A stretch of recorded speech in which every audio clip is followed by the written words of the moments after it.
Well, Is for there any human communication? settlements,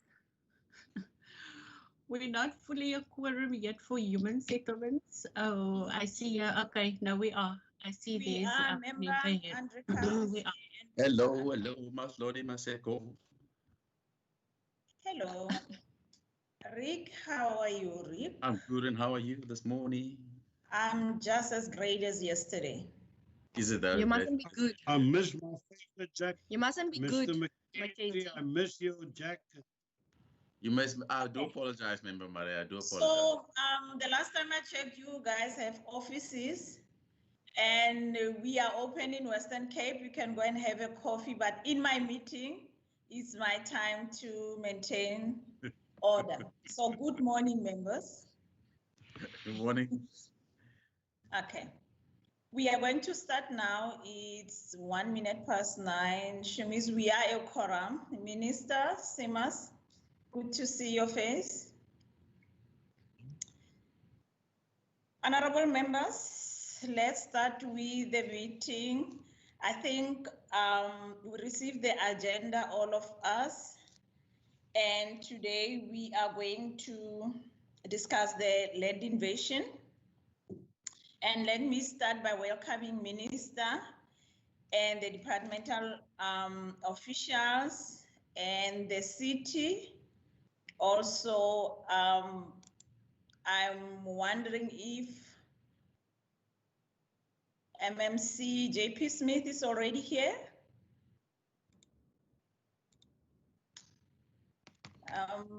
Is this already here, Shumis, or still coming? And MC Boy, is he here? Present. No response yet for JP Smith. Present, ma'am.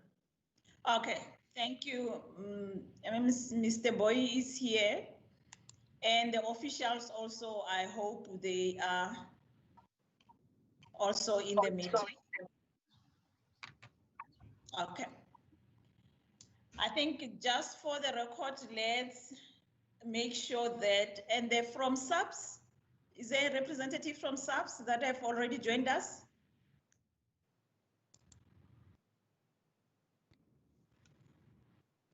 If there's anyone from SAPS, can you just click your mic and say, yes, we are here?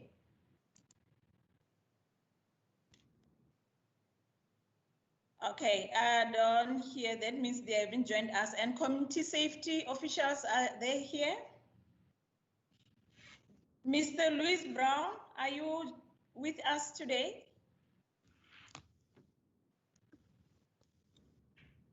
Mr. Mbaka, are you here? I'm here, ma'am. Okay. Thank you very much. And the Human Settlements Minister is here, so they are here with us. And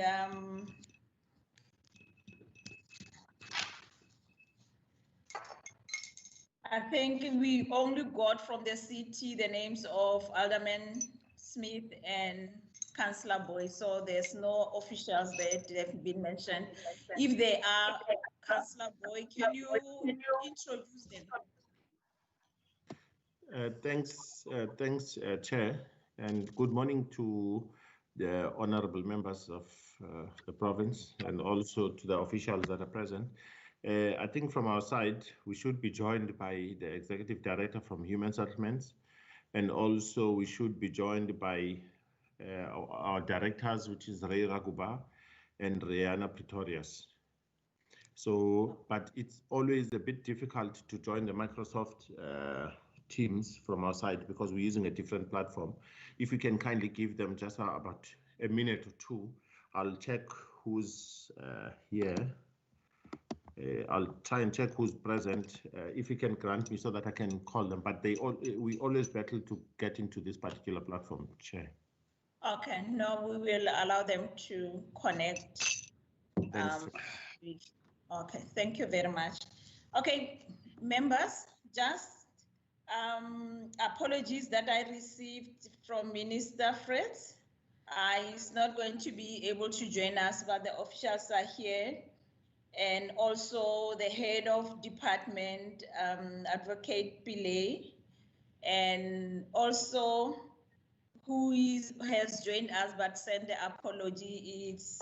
It was HOD for Human Settlement, Ms. Sampson, but she is here with us. So it's the apologies for only 2. And other than that, we don't have any apologies.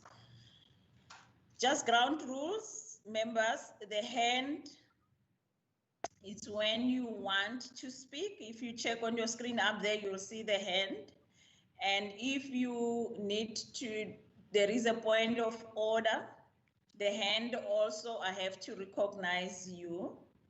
And we are going to make sure that we run the meeting nicely. So usually I say interjection can happen because we will be very few, but today it's only the hand sign that is going to allow any member to be able to contribute or ask questions. So we were supposed to start with the city because Alderman Smith indicated that he's going to only be with us for an hour from the city. So we are going to allow them to do that. But since they are not here, I'm going to give Minister Simmers some few minutes to talk to us before we start with the presentation, if he has anything that he would want to talk to us about. Over to you, Minister. No, thank you, Madam Chair. I'll be very brief because I think the topic of presentation and discussion today, I think, is very crucial because of its current and future impact. But I do believe that the realities of what has been occurring during lockdown is not needs-driven, but driven by elements of opportunism and criminality at the expense of law-abiding, patiently waiting beneficiaries of the state to do or would have qualified in the near future. And with that frame of mind, we, as a department, Madam Chair, we do approach this morning's session. It's always humbling and an honor to come and present to the Standing Committee, because if we do not empower you with all the facts, how else can we expect you, together with myself, also as a member of the legislature, to go out and empower our communities effectively? So it's thus very sad what has been happening, and we do need to take out the elements of politicization of what's been happening. Look at the realities and look at the impact of the realities, because the state resources, which was now earmarked through my department for human settlements development, as now needed to be reprioritized or rechanneled to secure land, to secure current units at the expense of future housing opportunities, which is a sad reality. And it's time that all members of the Standing Committee, even both Standing Committees, accept this reality, but also start executing one of our core functions as members of the legislature, which is to empower our communities with the truth, not selective truths to drive a specific agenda, which, as we've seen over the last few weeks, actually fuels land invasion. Thank you very much, Madam Chair. Thank you very much, Minister. We are not going to do from the member side, we are not going to do the introduction. So when the time comes for you to ask the questions, please just indicate your name and is then that you can ask the questions. The same applies to the different departments. Before you talk to us, please make sure that you indicate from where and who and what is your name. So let me check, is the city around? Yes, Madam Chair. Okay, who's going to do the presentation? I will do the presentation, but Rihanna will have to upload it quickly. Rihanna, can you kindly upload the presentation, please? Chairperson, JP Smith. Yes, JP. Oh, welcome. Welcome, ma'am. Thank you. Okay. Greetings to everybody who's on the meeting. Once Councillor Boy is done with the human settlements part, I will cover sections B and C of the presentation with Director Roberts. Okay, thank you very much. So we are going to take both the presentations before we can come in with the questions. I understand you will be leaving us after an hour, isn't it?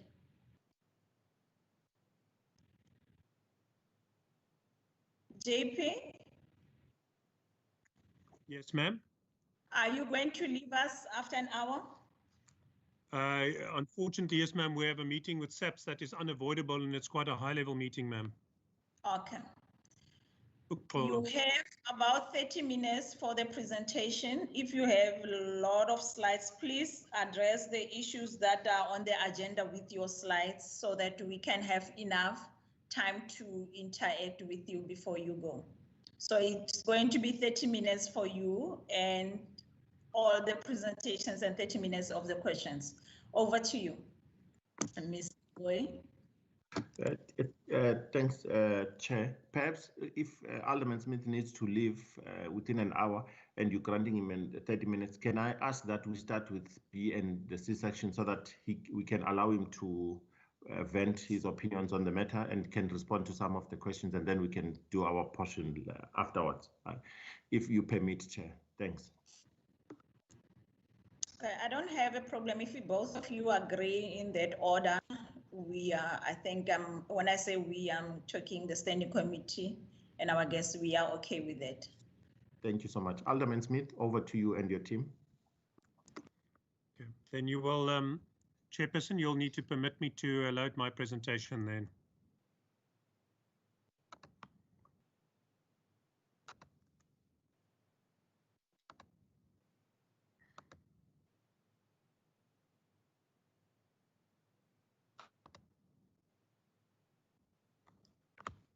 Chairperson, is that visible?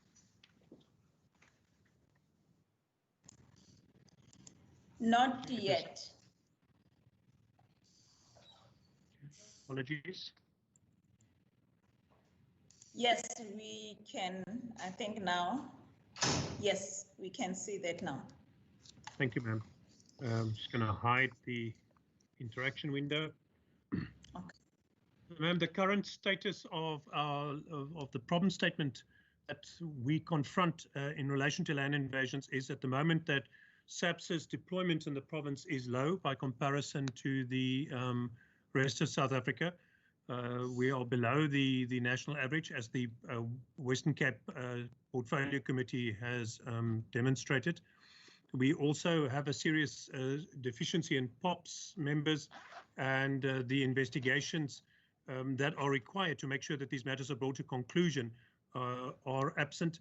We have a problem with enforcement capacity within local authority. We are not primarily geared for this. It's not primarily our competency, but increasingly pressure has been placed on us to perform this function. You not only have to deal with the land invasion, but with the violent aftermath of illegal or violent protests, which is an almost inevitable consequence of every anti-land invasion operation that you do. There is a lack of prosecution of the people who illegally occupy the land or who drive this public violence, and I'll do this in relation to the arrest, which I'll show you now. There is definitely a lack of understanding of the law and the processes by private property owners and the general public, especially with all these complicated court rulings. And I mean, I can tell you, I get easily 25 to 40 WhatsApps and phone calls by individuals per day, on top of all the groups and everything else, where I'm alerted to land invasions and people ask questions about why can't you just act on this. The court decisions compelling alternative accommodation is definitely a major challenge, because it means in effect that if you lose any land to a land invasion or an unauthorized occupation, that you won't recover it. So the most recent court order that says, well, you can apply for a court interdict to get the land back is in fact not practically realistic, because we're still dealing with the court orders from months ago. You won't ever get a court order for every land invasion. And so effectively what you lose is lost. And if you do get the court order, it will require alternative accommodation, which we're not able to deliver on. The very problematic interpretation of the PI Act, and we must remember the full name of that act, which is the Prevention of Illegal Eviction from and Unauthorized Occupation of Land Act. The way in which that has been interpreted and the failure to properly populate that act with regulations by national government is very much part of the problem, and it creates a completely unrealistic burden on public and private landowners in terms of land protection, and therefore also drives away investment and investor confidence in the country. This means that we have to redeploy resources away from critical enforcement actions towards the land invasions, which we don't believe is desirable, but which is unfortunately inevitable. Just so that you can see the kind of figures we have to deal with annually. In the last 2 years, we had this massive spike before the last national provincial elections. These spikes are unfortunately common, so before every election you will see this. Those are just the statistics over the last year, and we have lost some major city sites. You will see the 2018 as a major outlier, on average 10 to 15,000 structures in a year, but the 2019 year really very serious outlier with 87,000. And since I think the real challenge started in July, where we had this massive spike in land invasions on all land, national government's land, Sandparks' land. In fact, the biggest sections of land we lost was Sandparks' land. And 238 land invasions during July, August, and thus far September. These are just the stats at the moment as it's from July. We've only 3,004 structures. So you can see almost what we did in an entire year, we've now done in 2 months.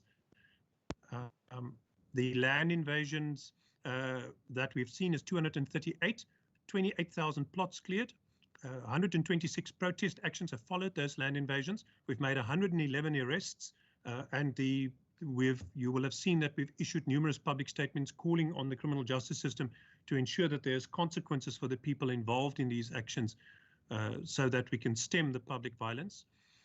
We've had 49 injuries on duty. There's a staff injured, some of them attacked with petrol bombs. 2 of them have in fact been petrol bombed. So there isn't just an attempt to scare the staff away, there's an attempt to seriously maim or kill staff. We've also had live ammunition discharged at us on numerous occasions now. We've had 22 city vehicles damaged or destroyed, 2 provincial government vehicles, 13 private vehicles that we're aware of, and possibly more. We've implemented 53 court orders, 55 relocations, and there are 4,500 structures that have been built that we have, in terms of the court rulings, not been able to remove because of what the court defines as either occupied previously or now completed, because the goalposts have moved quite substantially. So that means that since January, effectively, we've lost about 20,000 structures that have been built. And remember, we can't do evictions without a court order. We can only counter-spoliate, but that has now been made more difficult. And the 153 criminal cases have been reported. I wanted to include this slide. It's unfortunately a day old or 2 days old, but I appreciate that what we're trying to show you is that half of, if you look at the 2,172 structures occupied, half of the structures occupied in the state have not been. So specifically of the South African Human Rights Commission court case and what that has meant. We've had a massive acceleration in land invasions, and accompanied, unfortunately, by quite a lot of criminality in terms of the attacks on the staff, people using petrol bombs, the destruction of council halls, the Albert Lutuli Hall. This is a recreational facility opposite Kailicha. Our vehicles, councillors, officers, we have numerous councillors who are now in safe houses. And we very definitely dispute the court ruling because it conflates demolition of unoccupied structures that have not yet become homes of persons with the eviction of persons from structures which are homes. And the court incorrectly concluded that the presence of furniture in certain images put by the applicants was dispositive of the question as to whether these structures were occupied when they were dismantled. Despite the fact that in some cases we show clear evidence that it wasn't.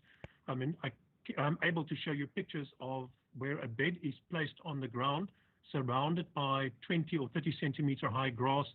A partial structure is erected around it, and a court deemed that to be an inhabited structure. So in rejecting this evidence that the city put up, the court has failed to properly apply the legal principles. And for that purpose, you see, we are now going to the Supreme Court of Appeals to appeal. We also, and I won't go through all the detail because of the time constraints, but There is ample evidence, even recorded by the media themselves in ENCA interviews, media reports and otherwise, where the witnesses contradict themselves in different versions of the information. And I won't go specifically into the matter of Mr. Bulelani Xolani, other than to say that the tactical undressing issue has now become far more common. It was, there were previous incidents before his, as our officers pointed out, but in the last month we've had multiple such incidents, including at Valbeloon behind the noon, where on one day 3 ladies undressed, but our female officers were on hand with blankets to wrap them up, so that there is no, that we do not have the kind of dispute we saw before. I do want to point out that the Human Rights Commission judgment does not invalidate the existing court orders. And as you saw from the stats I presented you, we're continuing to enforce those existing court orders, and they remain in effect. The POPs, the public order policing units available to the province, is definitely a problem. As you can see there, we have only 3 units available to us. There are other provinces much smaller with many fewer land invasions and protest actions at the moment, who are allocated substantially more units or have much smaller areas to cover, but are better resourced. The enforcement mandate from the city, Director Roberts will speak to you quickly, and then I will speak to you about the remedies in place. Good morning, Chair. Director Roberts here, Director for Operational Coordination within the City of Cape Town. Just with regarding to the mandate of the city in terms of traffic, we've got traffic policing, law enforcement, the by-law enforcement, and with regarding to Metro Police crime prevention.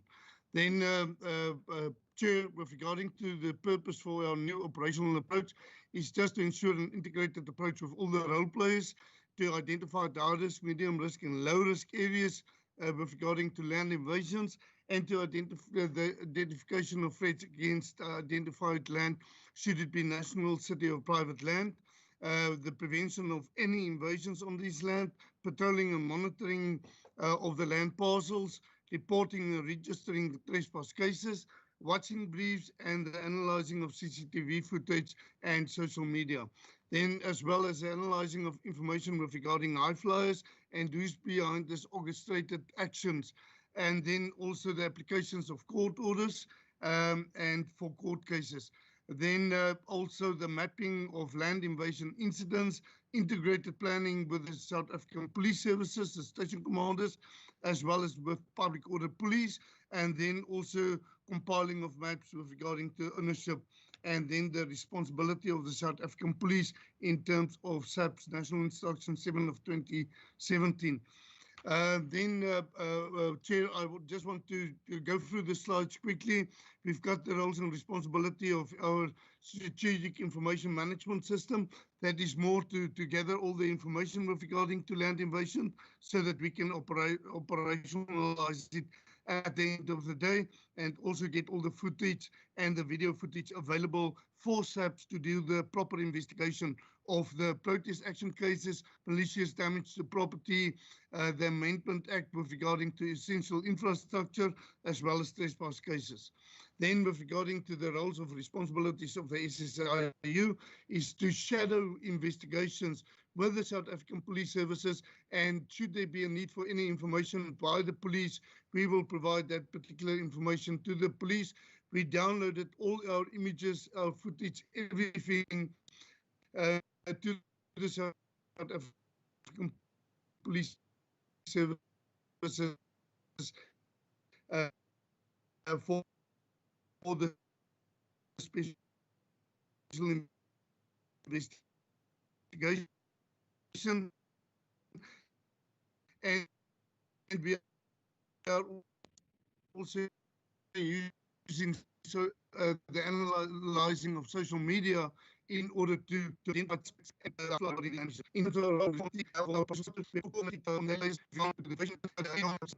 and even could be 4 areas in the metropole. Then we've got also the war room job, and then we link directly to the provincial job as well. Anti-land invasion logistics. Sorry, sir, just for a second. I see the hand, Member Michel. My apologies, Chair, for interrupting the speaker. Chair, I just want to find out if there's something wrong with the transmission, because I'm struggling to hear the presenter, and I don't know if it's just me, and if it's just me, then perhaps it's my connectivity. No, no, it's- Honorable Mitchell, That's all Chair, of Honorable us. Mitchell is correct. Member Mare? Chair, you can hear every third word that the official is saying. There's great interruption and it's not clear. I couldn't make out head or foot what he said. Okay. Chair, can you hear me now? Yes, we can hear you. Now you can start with this slide from the beginning of this slide and continue with it. Thank you, Chair. Just with regarding to the roles and responsibility of our anti-land invasion unit logistics, they are the people that are patrolling and monitoring the vacant land, identified invaded land, and the management of the contractor that's responsible for the demolishing, and safety and security are responsible to provide the security for the contractors. Then the roles and responsibility of SAPs, I'm not going to dwell into that, apart from that they are chairing the weekly station commanders meeting, as well as the weekly land invasion meeting with public order police, and then their responsibility in terms of intelligence, operational, and investigation of the land invasion cases. Just our relationship and the role of the South African police with regarding to National Instruction 7 of 2017. It's a national instruction signed off by the National Commissioner with regarding to the responsibility of SAPs in terms of unlawful occupation of land, and the contents of that indicates to us exactly with what the South African police must deal, specifically in paragraph 6, dealing with land invasions, and then the responsibilities during an unlawful land invasion, and the complaints in terms of the Rental Housing Act. Chair, just in short, with regarding to this slide, is that the South African police have a responsibility in dealing with the land invasion, and to allow any owner of a piece of land to report that land invasions to a police station. Feedback from the city of Cape Town is currently struggling with the various substations in terms of the reporting of trespass cases. I can mention that we had a meeting yesterday with the acting provincial commissioner, Major General Mansi, and that particular problem was sorted out, and we are again taking hands and dealing with the planning of these operations with the station commanders. But part of this is to obtain witness statements, CCTV footage, the determination of damage and cost to the infrastructure, dealing with the court orders, the integrated operational plans, and the utilization of informer systems. Then with regarding to the station commander, have to ensure that a written operational plan is in place. So actually the mandate of the policing of land invasions is a mandate of the South African police, and the city is a role player that are supporting the South African police in fighting and preventing land invasions, as well as we support them with the investigation. In terms of the investigation itself, there's a responsibility from SAPS to investigate these cases. We need to report the trespass cases in order for us to apply for court orders. That was a responsibility in terms of National Instruction 7 of 2017, and we are assisting the SAPS by providing the information in terms of public violence cases, malicious damage to property, murders, attempted murders, extortion, and then in terms of the Amendment Act, every single piece of information that they need for the investigation. Then I also want to indicate that part of the investigation is follow the money with regarding to the shack lords, the land mafia, and the estate agents selling of land. Chair, we've got currently a big problem in the Langa environment, where the public are really, the residents of Langa are really unhappy with the situation there. It is land that is earmarked for development that is being taken by people from other areas like Mfuleni, Brown Swamp, and all these other places, and they are selling these land for money. The source of financing of building material, the delivery vehicles to the site. We've got video footage, we've got information, and we are following up all those particular incidents, and we are also fining the people now for dumping of material unlawfully in terms of the law, public violence bylaw.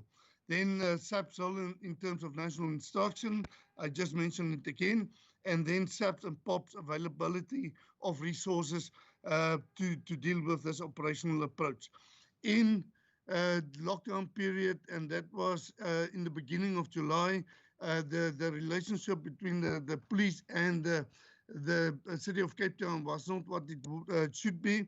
There was a notice served on me that they exclude law enforcement, specifically from the Provincial and from the provincial joints, and that impact a lot on our land invasions.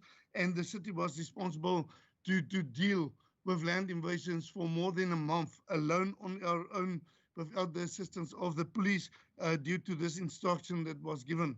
I had several interventions due to the fact that I'm representing the city at the Provincial.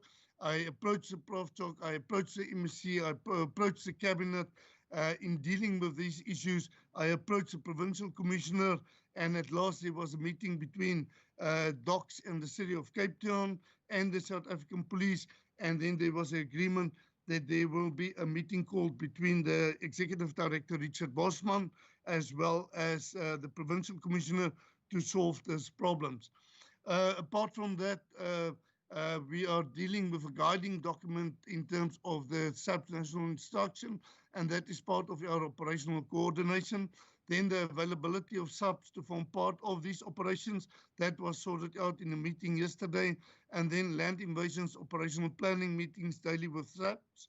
That was also sorted out yesterday, Chair.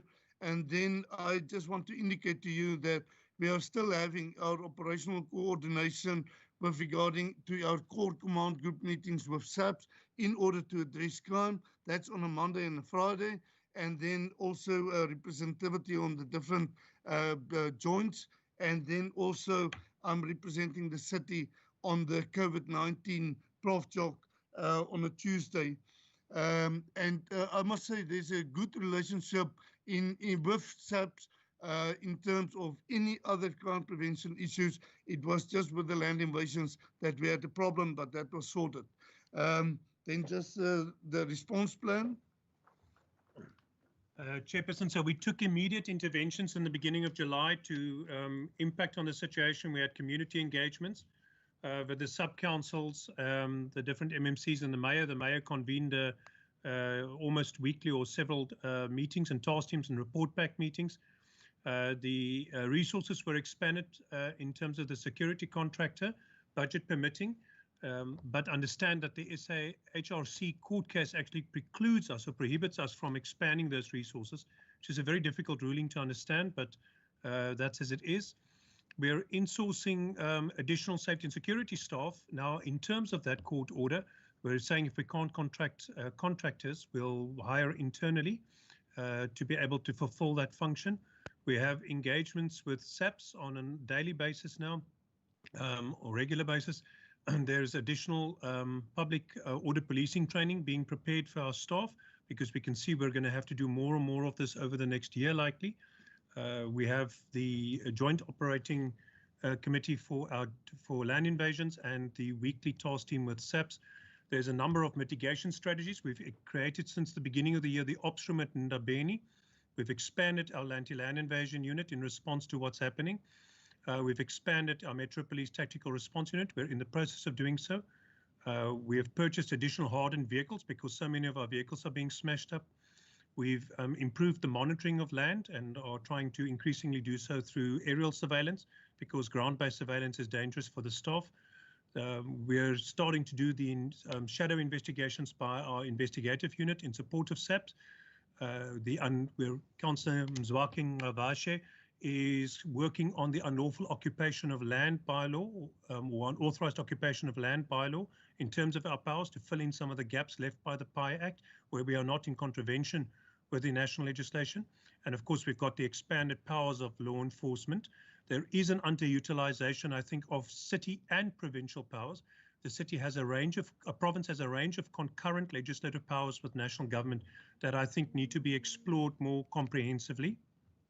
And we are asking also that a provincial government look at the roles it can play in terms of a coordinating forum on land invasions, working on amendments to the PI Act to deal with the definitions of inhabited, parallel provincial legislation, and perhaps the publication of a standard bylaw that all the municipalities can consider adopting, the sharing the financial cost for the anti-land invasion actions, legal assistance to municipalities, especially the smaller ones who struggle on this, working on the SAPS nodal point to make it more effective, performing watching briefs on these cases, and doing the cross-boundary cooperation with all the municipalities. These are just some issues around collaboration with SAPS in terms of shared technology and systems that will make us more effective on a policing level, not just with land invasions, but across the board. That includes things like getting the Morphetouch working again, putting the city bylaws on the CAS system, integrating the SAPS War Room and TMC, better relationships around CCTV, extending our EPIC system to them, integrating radio, sharing crime stats, and of course, waiting for the CIA to get our drone authority. So, Chair, that's basically it. I want to say that much of this crisis at the moment sits in the middle of a lot of doublespeak by national government, on the one hand calling for action against land invasions, but on the other hand celebrating the successful land invasions. And I think this is partially driving the situation. And then we definitely need to work on the legislation. The legislation is dysfunctional and needs to be addressed. Otherwise, you're going to create an ever-growing crisis in this country. Thank you very much, Chair. Thank you very much, Alderman Smith. I am going to take Mr. Boy. Are you ready for us?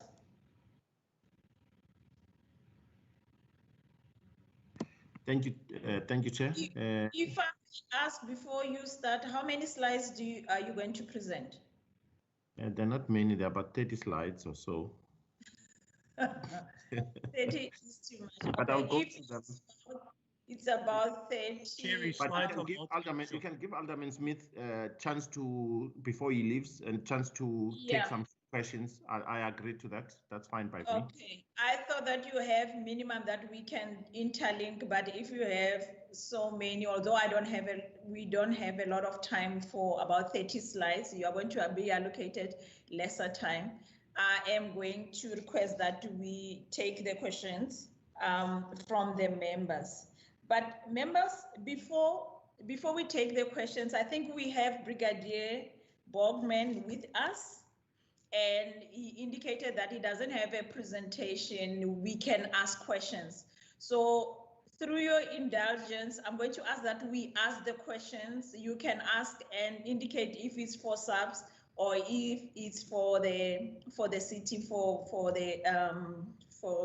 JP Smith, because I tend to believe they are interlinked. In that way, we can be able to deal with both stakeholders with this issue. I am going to first recognize Member Andrikas.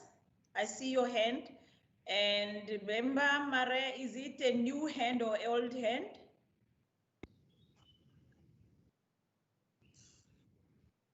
Okay, in this order, it's Member Andrikas, Member Heron, Member Mare, Member Allen, and Member America. Thank you, Chair. Chair, I'm going to switch off my video. Hopefully it will help with the sound. Chair, to Councillor Smith, Alderman Smith. Alderman Smith, you have referred to these land invasions as organized. Can you perhaps just back up that term that you're using? Why do you say that it is organized and not driven by the need for people to, migrate to where work opportunities are, etc.? The second one is, what support is there for private owners or owners of private land, as well as, you know, other government organizations, such as, you know, we've seen that railway reserves have been occupied, road reserves have been occupied, sandparks and Cape Nature land have been occupied. So to what extent can those owners of that land depend on support from either SAPS or from the city of Cape Town, or what is needed for them to get that kind of support? My third question is regarding video footage. I can imagine that it's very difficult if you have a group of people that are acting together, that afterwards to identify specific perpetrators. And to what extent can you've said you've provided some of that video footage to SAPS, but to what extent is that accepted in court? And to what extent does it help? And to what extent is it really available? And then you've spoken about the breakdown of the Provincial Joint Operations Center and the relationships there. Who is chairing that provincial JOC? And then lastly, Chair, can I just point out that obviously this is not a unique Western Cape problem. I've heard earlier in this week that Gauteng has spent something like 11.5 million, and that they are also now reverting to the use of drones. But there's also been a problem with the appointment of a service provider. And perhaps lastly, can you just tell us to what extent are you cooperating with other metros in the country that may have?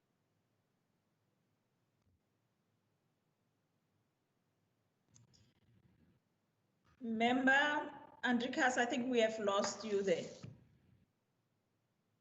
My apologies, Chair. My last question was just to what extent, since this is not a uniquely Western Cape or Cape Town challenge, to what extent are you engaging and perhaps exchanging information with other metros in the country that have similar problems to the city of Cape Town and to the Western Cape? Thank you. Okay.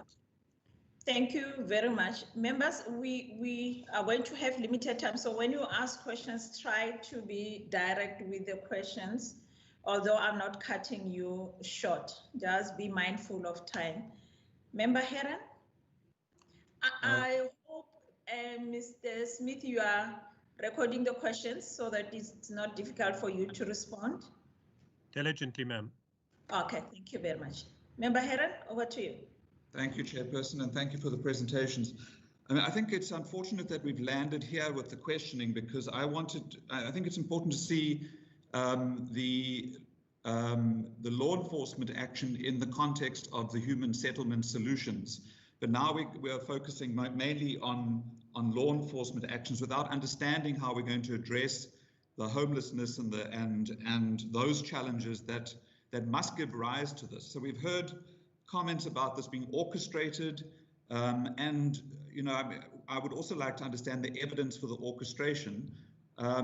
We must understand the context in which cities in South Africa are experiencing urbanization, and so even if something is orchestrated or instigated, it is in the context of massive need. So I find it difficult to accept the Minister's opening remarks that this cannot be needs related. It cannot only be about political orchestration. I mean, people will move also because they need somewhere to live.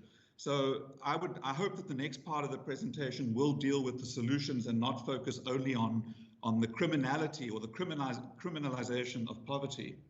But I do want to ask about it was interesting to see the SAPS notification about the role of SAPS, because if you read that notification, and maybe Alderman Smith or Director Roberts can explain it, but from what I read, SAPS has no role to play other than opening a case of trespassing, then recording what happens, investigating, and if they assist with an eviction, it must be through proper court processes. So there's a lot of talk about SAPS must intervene, but if you read that instruction, I don't see how they can intervene unless there is a court order instructing them to assist or to intervene. So what does the, I mean, what are the presentation either from the city or from SAPS, what is the expectation around policing when there is an occupation of land? Is there expectation that SAPS must actually take physical action and remove people when that instruction doesn't seem to suggest that that's proper? And then we heard that the anti-land invasion unit is going to be expanded. And in the same context, if there are court orders now saying that that it is unlawful to remove structures, it is unlawful to evict without a court order allowing for eviction, what is the purpose of expanding the anti-land invasion unit? What will they actually do as an expanded unit? Thank you, Chairperson. Thank you very much. I am having now Member Murray. Thank you, Chair. I think that the city has done as much as they could. I'm quite impressed by the presentation made by the member Smith and others. They seem to have ticked all the boxes required in terms of law, bylaws of the municipality. There's zoning regulations, there's issues like structural plans for the city in itself. That has just been discarded by the courts. So I don't think there's much more you can do, no matter how many bylaws you're going to pass. If that is the court's ruling that this is a definition of a habitat, is anything from cardboard to plastic to a zinc structure, if that is then I'm afraid what we have here is people just trying to get a fixed address to register with the IEC and influence election results next year. Let's face the fact, this is a political move. Colored people also need houses for the past 40 years. They don't invade land. I can show you thousands of them in Bishop Lavis, Manenberg, all over, sitting in caravans or Wendy houses in backyards. We don't see them invading land, claiming land. What are we going to do about this? I would like the city to say, what is the way out if the courts venture onto the terrain of the other two legs of government? They're on the terrain of executive and legislative functions. The court is getting a bit too liberal and they're siding with lawlessness. What are we going to do? What other means can you do to stop land invasions and protect lands in terms of Section 25 of the Constitution? Okay. Thank you very much, Member. Member Allen? Thank you so much, Chairperson, and I welcome the presentation by Alderman Smith. Thank you so much. Chairperson, my question is interlinked to the city as well as to the South African Police Service. But just to prefix it, my understanding is that the role of POPs in South Africa is mandated within our constitution, which determines the functions of the service, which includes it's to maintain public order, to protect and secure the inhabitants of South Africa and their property, and to uphold the law and enforce the law. It is my understanding, obviously, if any person is invading land, that would be illegal. So in that way, I would also like to latch on to Member van der Westhuizen with regard to the evidence regarding land invasions, and that the director advised that evidence has been submitted and video footage has been submitted to SAPS. If we can get an understanding of where that investigation is currently at and what is the latest in that regard. But I would also, it is shocking to hear of the number of officials that has been injured during this time in this regard. I would also like to see from the city if there's any bystanders, for example, that has also been injured during this time, and is there any strategy around protecting bystanders that are close by in these matters? But also from SAPS directly, in terms of the resources and the allocation of the POPs unit for the Western Cape to have the out of 9 provinces, we have the third least in terms of POPs units. I would like to know from SAPS regarding the potential for an increase in the allocation of POPs offices. Would we be able to get an update when that could potentially happen? What is the latest in that regard? Thank you, Chairperson. Thank you very much. Member America?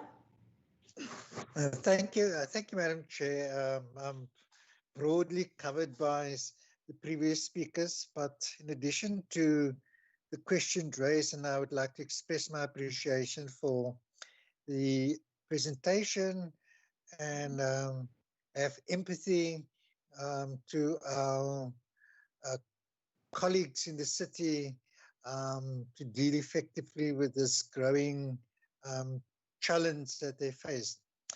However, in the presentation, it was mentioned that within a specified period, 53 court orders were sort of handed down by courts. Now, I assume that all of those court orders were against the city. So I'd like to pose the question, how many of those orders were in favor of the city? And in terms of the execution of those orders who went in favor of the city, what's the progress in terms of that, and what's the nature of the court orders, and if not, what's the difficulties experienced in the execution thereof? Secondly, it's related to Honourable Heron's sort of remark about the role of SAPS, and from the presentation, it became clear, and I think Honourable Regan also alluded to the fact that SAPS is primarily responsible for the execution of these illegal land invasion operations. So the question I'd like to ask is, should the city's law enforcement agencies or units withdraw from executing that role for which they are not equipped, and resource, what the impact of that would be? And then lastly, Chair, I'd like to know whether, Alderman Smith or whoever could share with us the impact on normal service delivery, such as sanitation and solid waste removal, in those areas that are usually affected by these land invasions, particularly Langa, as was stated, because there's growing frustration within the communities itself. And that's my last question, Chair. Thank you. Thank you very much. I am going to take the last 2 members, which is Member Karma. No, I think 3. Karma, Mackenzie, and Lily. Please make sure that you have 1 minute each to ask the question. Member Karma. Thank you very much, Chair. It's Member Karma. Chair, just quickly, in the problem statement found in the presentation by the city's safety and security chair, I was wondering why don't we see the lack of access to land for human settlement as part of the problem statement, which makes me to ask a question, Chair. Maybe if we had received the other presentation, I would have got more clarity. But if they can tell us on the relation that the safety and security has with the human settlements department in resolving all the factors which in the end result in these land invasions or evictions. I also want to understand, Chair, if in the units that work on land invasion or evictions, are there any of the officers used in those units part of the Western Cape Safety Plan LEAP officers? The other question I have, Chair, is whether this orchestration. I think I want to latch on the question of Member Allen. That because I hear this, that it gets repeated now and again, that these land invasions are organized and orchestrated by some individuals. Now, what I want to understand is there an investigation into that, and at what stage really is the investigation now, as this statement was also said even at the time of the Xolani situation. Also to subs, Chair, it would have been nice if we got a presentation so that we are able to ask directed questions. But I would also want to understand what has been the role of subs in these land invasions or evictions under these current conditions. Thanks, Chair. Okay. Thank you very much. Member Mackenzie. Thank you, Chairperson, and thank you to the city for the presentation. I don't think anyone disputes the fact that people need housing or people need land to build their houses on. I don't think any government in this world disputes the fact. What I do think, based on what this presentation, and we'll get to the other presentations later on, is to how do you respond to illegal or land invasions in general? Because I mean, it's illegal anyway. What I want to find out from the city, given the fact, and I mean, the stats point to itself. I mean, you don't find 500 land invasions before the Christmas Day, for example, or New Year's Eve. You find it before elections. So I think we've passed disputing that fact already. What is the role of state security? Because I haven't seen them being on the ground and having participated in many elections. I found that there's a lack of state security on these orchestrated land invasions. And have the city, because it's a big business. I mean, I can tell you, I drove past Baden-Powell just on Sunday afternoon. It's big business. I mean, a shack, I think land shack is now what, $4,000, $5,000. So people are making money out of it. Let's be under no illusion about it. I don't think anybody will ever dispute the fact that people are making money, that the shack builders are making serious money out of this. So has there been any investigation into those individuals building the shacks? Because they are making big bucks, because the shacks all look the same, well, not all of them, but quite a lot of them. So they come from the same supplier, to see if there's any involvement of them fueling the industry. And then the last point is we've seen many footage, and we've seen footage of members of parliament. We've seen them actively involved next to the N2. Has the city laid charges against those ringleaders, and how far are those cases? And we get those case numbers so we can follow up with SAP to find out how far are those cases? Because there is a need for land and there is a need for housing, and there are genuine people who need housing. I mean, no one disputes that fact. But there are individuals who are fueling this. And that is what we've seen the rise of this before by-elections or before elections. There's always, it comes at a particular period based on the slide that you presented to this committee, but I think we all know it already. So where are those cases? And if you can just supply the committee with case numbers so we can start following up on that. And again, where is the role of state security? Because those individuals belong to certain organizations, and have the city open cases against those organizations that those individuals belong to, because they obviously don't do it on their own. Thank you. Thank you very much. The last one, Member Lily. Thanks very much, Speaker. Mine will be very, very brief. On this issue, Ms. Speaker, oh, I'm sorry, Chair. Thank you. I must say that we are frustrated as the city, or more than the city is, for instance, because what we've been observing in our communities, I would say about in our base areas, I would refer to ANC, where ANC councillors are. is that the EFF is really orchestrating this and for the benefit of elections in 2021.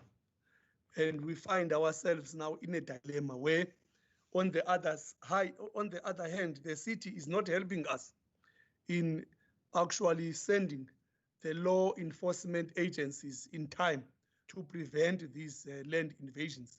And some of these instances are taking place where supposedly to be a project that is supposed to start, but the city delays some of these projects. Hence, I'm saying we are having a dilemma as an ANC because between the EFF and the DA on the other hand for the delays, the EFF on the other side for inciting people to grab these pieces of land, even when there is already a project on the pipeline. So that is the frustration that we have in this, and I'm appealing from the city of Cape Town to really quickly deal with land invasion. As, for instance, in Councillor Gabuza's ward, there is a project that is coming in Ward 98 that is supposed to come, what to call according to the city, in February next year. But now there is already a land invasion that was taking place on Sunday, when Councillor Gabuza was pleading with me and the law enforcement agencies to help making sure that those that packet of land is protected. Unfortunately for him, there was no what to call law enforcement agencies to actually remove those because of course what member Mackenzie is saying, it is true. I've seen that in Hot Bay where someone would own about 13 shacks. I mean, that is hogwash. Really, it's unacceptable for people to make business out of others' problems, because I know from others it's a problem to have a house, are really struggling to get houses or a land.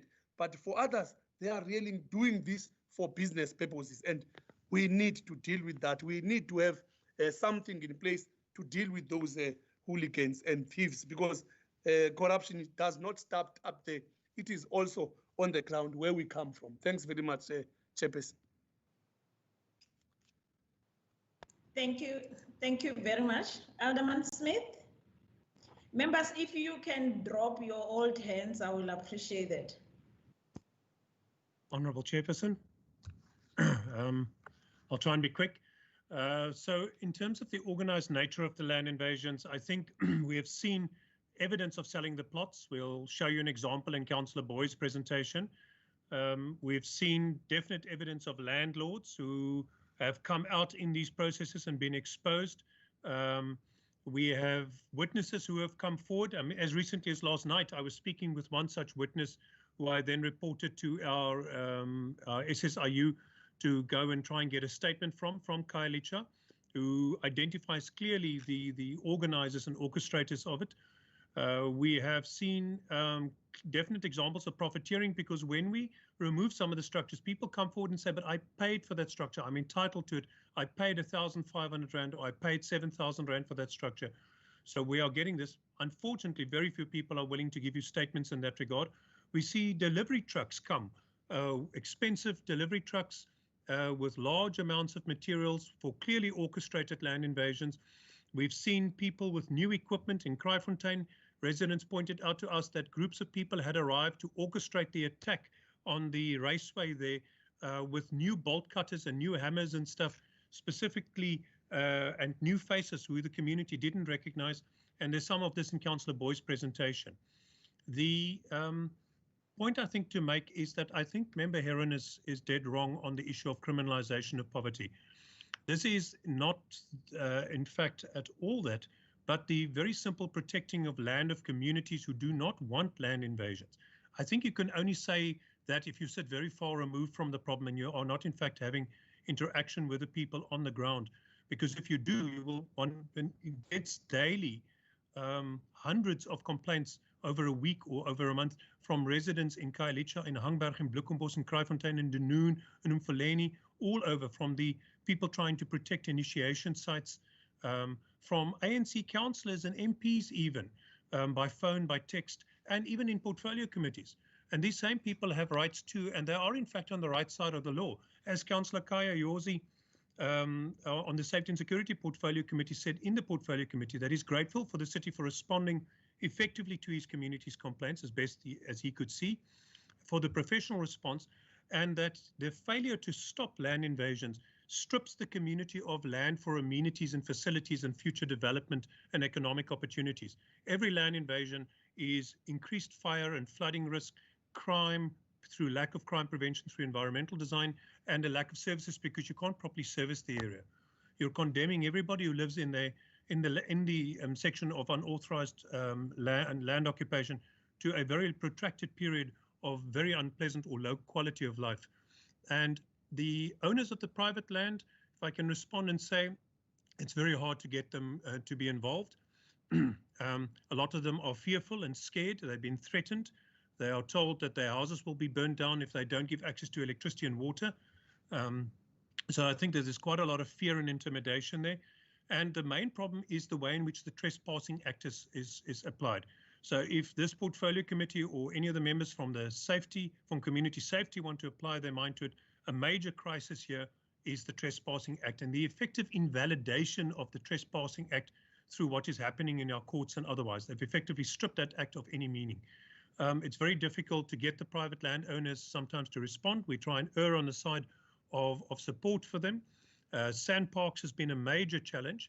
And if I can give you an example, at Driftsands Sandparks, the EFF took a case to court and purposefully removed the city's land invasion unit from the court interdict so that we weren't allowed to help protect that land, and Sandparks failed to defend it.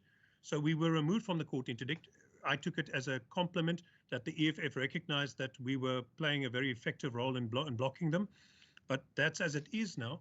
We have video footage, we have informant statements. These have been handed to SAPS.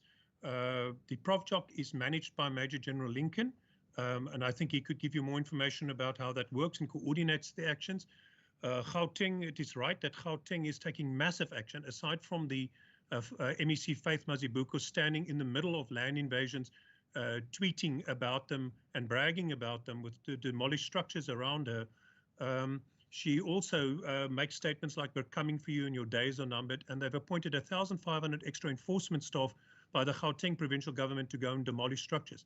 No court case, no Human Rights Commission, no Social Justice Coalition, no Ndifuna Okwazi, none of any of these organizations that are so fixated on Cape Town. Chair, and also I must tell you, Chair, no endless being summons to national portfolio committees as Cape Town is every week. There is cooperation with other municipalities through the Institute for Municipal Public Safety and SALGA, and some good work is being done, especially by SALGA. In response to Member Heron, law enforcement actions, the law enforcement actions always take precedent.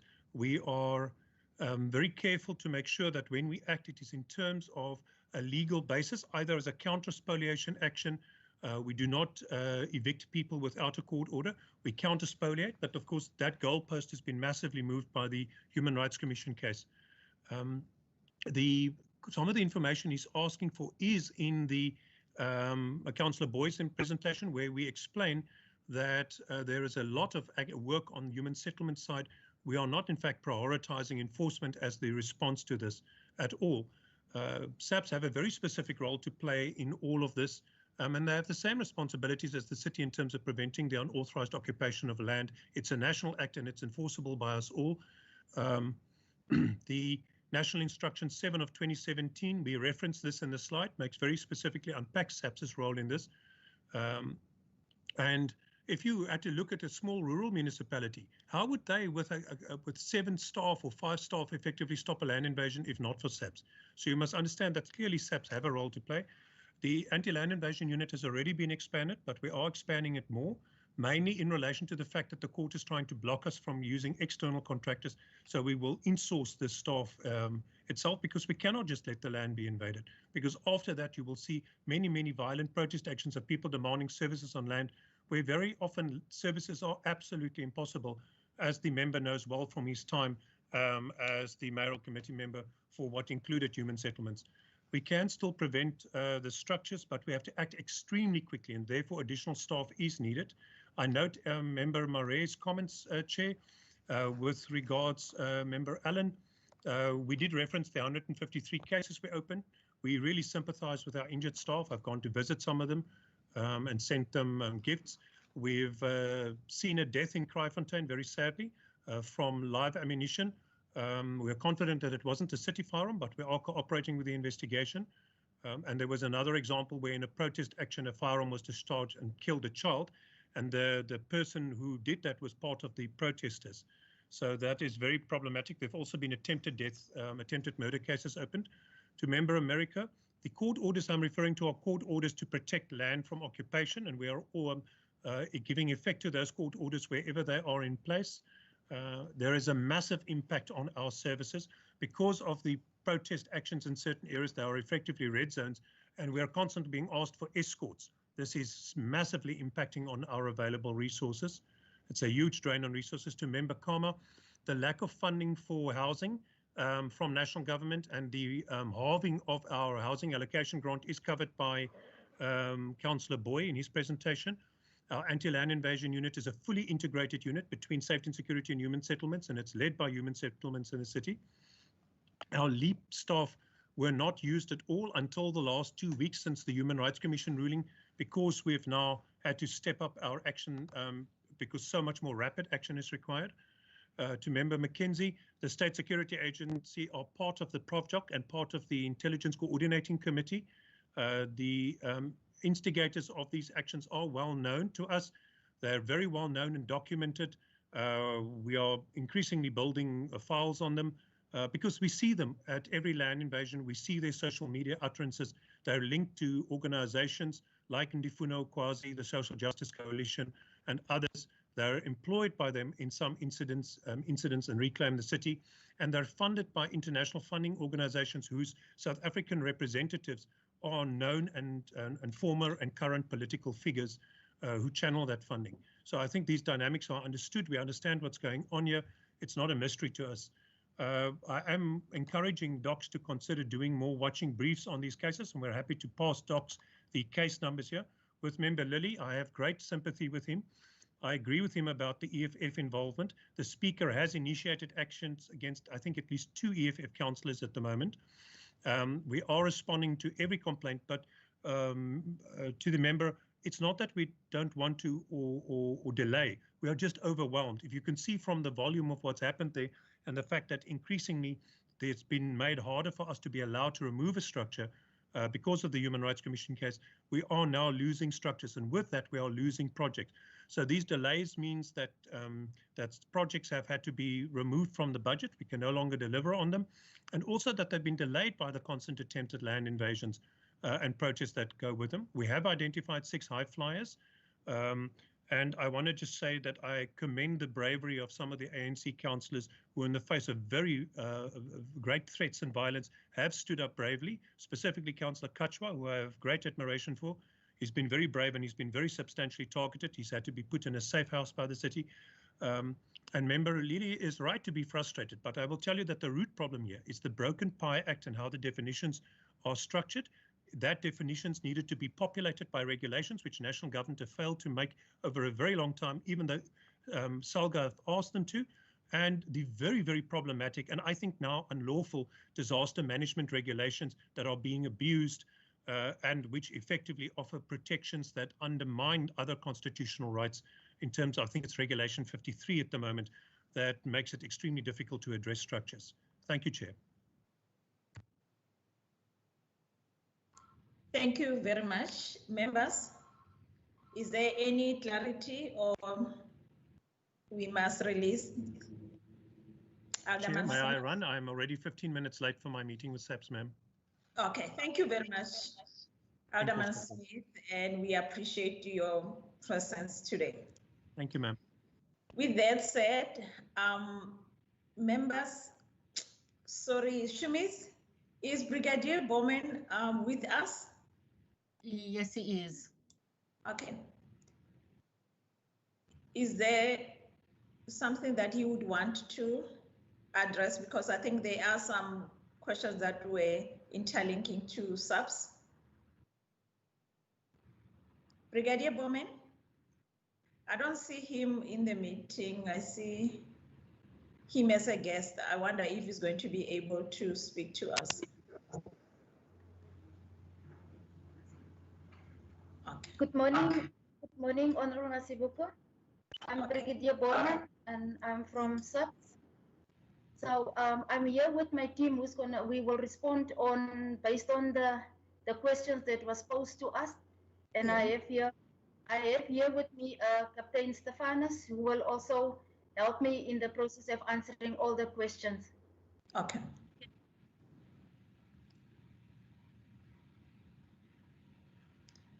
Okay. Member Mackenzie, I recognize you. Chairperson, I just want to get clarity. Is SUBS going to do a presentation, or is that are they just going to respond to some of the questions? Is there an opportunity for more questions to SUBS? I just want to get guidance from you, please. Okay, like I said that they said they don't have a presentation. If there's any questions, we can ask them and they will respond to the questions. Hence, I was saying that based on their presentation from the city, if there's any questions that you can interlink that you feel are subs, then you can ask them, then they will respond to that. Speaker, can you see my hand? I recognize you, Member Murray. Thank you.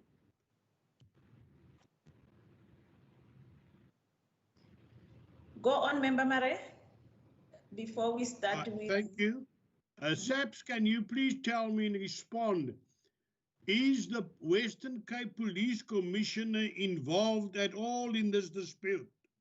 Does he serve any purpose if he can't convince his national minister to assist the city of Cape Town? What is his role that he plays as the Western Cape Police Commissioner in land invasion? Has he been part of any discussions? And what has been his reaction to the dilemma we are facing? Thank you very much. Member Mackenzie? Yes, Chairperson. So are we allowed to ask questions now? Yeah, you can. Remember, I just said that. Okay, so I can proceed with questions. What the JP was presenting, so that we can finish with that part and then we continue with the part of the unlawful land occupation from the human settlements from the city side. Okay, thank you. So, okay, thank you. My question to SUBS would be, I did ask the JP, what is the role of state security? And I just wanted to get an understanding from SEPS, what is the role of crime intelligence? And does SEPS have a watching brief on the high flyers, as Alderman Smith mentioned, on their involvement in these land invasions, including those suppliers of the units or the suppliers of the wood or the big trucks, as JP mentioned, because there's obviously big money involved.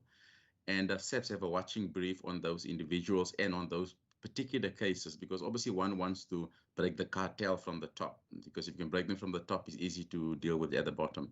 But you want to understand how SEPS's unit, whether crime intelligence or any other unit in SEPS, work on this particular.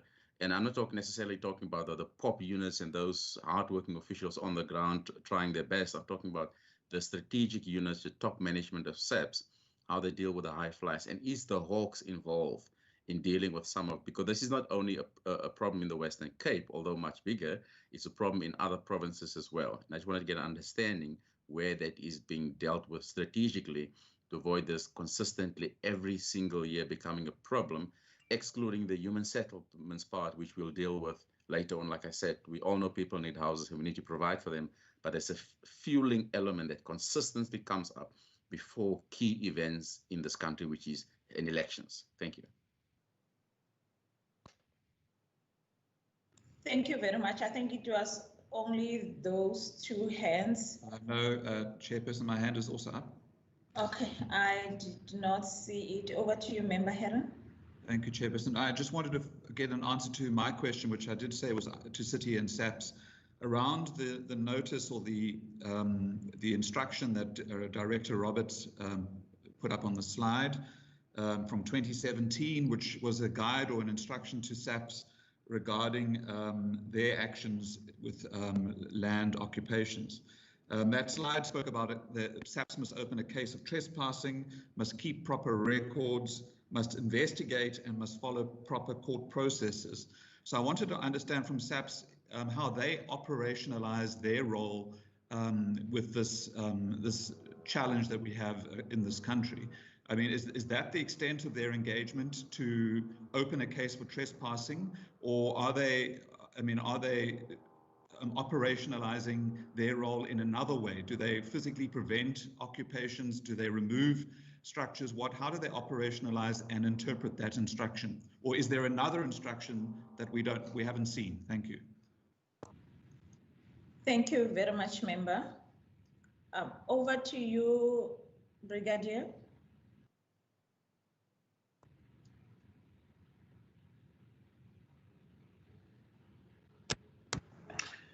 Good morning, Madam Chair. This is Captain Stefanus, affiliated to Public Order Police Cape Town. Just to answer on behalf of the Brigadier a couple of questions. Firstly, National Instruction 7 of 2017 needs to be looked at holistically and not in part. And there is clear guidelines to police members on how to deal with illegal land occupation, as well as the roles and responsibilities of police members. And it also has to look at the constitutional and human rights of the occupee as well as the owner. So there, it needs to be brought clear to all involved here that the land invasion, as referred to, needs to be dealt with in a very sensitive way, because at the end of the day, it's not just the owner that has to be looked at. It's the police has also an obligation to look at the occupee and how is the occupee also going to be accommodated, or how, because we can't just have members or persons or community staying on the streets, because now it would just be a transfer of problems or a transfer of crime or issues that has to be addressed. So it's a very sensitive matter also, Madam Chair. I would also like to bring under the attention of the committee that at current, the POPs, the public order issue of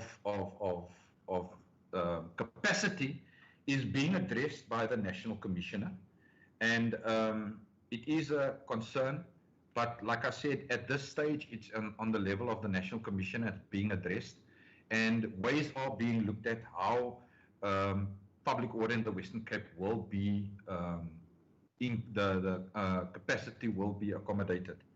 The involvement during law enforcement, or the involvement during the land invasion, as referred to, is that the police is currently assisting. We are, every day there is meetings assisting law enforcement to how evictions will be dealt with, and how the SAPS will assist, what is the capacity, and also not just with the capacity, what is the role of the various components in SAPS.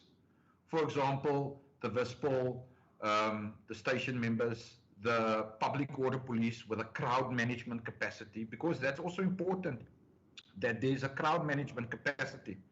And their National Instruction 4 of 2014 is very clear that there has to be a capacity, members trained in crowd management to assist, because during these land evictions or during these evictions and land-related incidents, we have got protests. And for the past quarter now, for the past 3 months, we have dealt with various incidents where it is not the eviction itself, but it's the aftermath of the evictions, where protest has taken place, where POPs has been committed. And on an average, we have 24 members having to attend to incidents of land-related protest. And the time that is utilized to address or stabilize or just restore these areas is a minimum of 10 to 12 hours that is looked at, because this violence or public violence just reoccurs. And besides the fact of the land-related, there is other public order issues that POPs and even the SAPs have to address, which currently is, for example, we are sitting with taxi violence at this present moment. We are sitting with various other processes also. So yes, we are not complaining of our we got too much eye on our fork. We're not complaining about that. This is something we'll deal with. The current investigations and information that is being handed over to POPs, or not to POPs, to SAPs, this is being looked at, Madam Chair, and the current investigations unfortunately cannot be discussed. Even information that's being processed now is of a confidential nature, and at this stage it cannot be discussed on this platform. But these investigations are ongoing into the concerns that is raised by the honourable members. I'll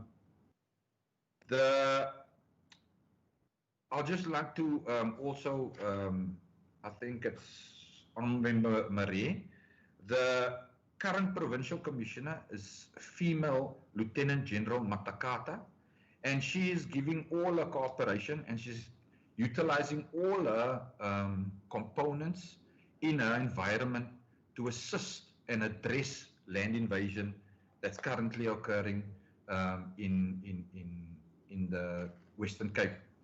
Our biggest concern with land invasions is in the metropole itself. There is very minimal rural environments that's being addressed. Our biggest concern now is in the metropole area where land invasions are happening. And like I said also that during our meetings, and this was a problem that was addressed and raised during our meetings with the land invasion, the city has referred to 2 types of land land eviction operations, and we have addressed it. The first one is the planned operations, which we do not have a problem with because there is court orders and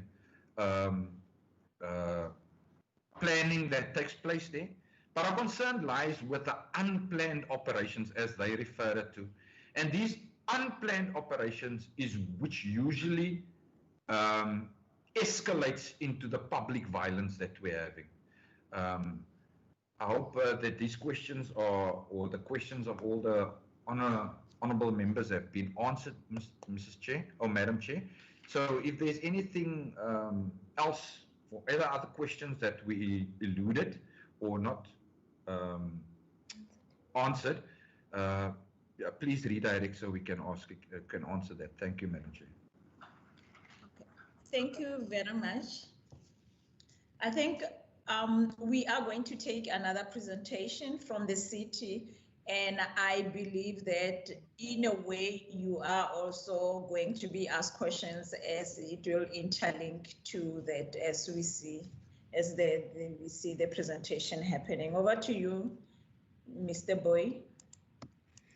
Thank you, Madam Chair, and I hope Rihanna is online to assist with the presentation because she's rolling the presentation from her side. Can you get the next slide, Rihanna?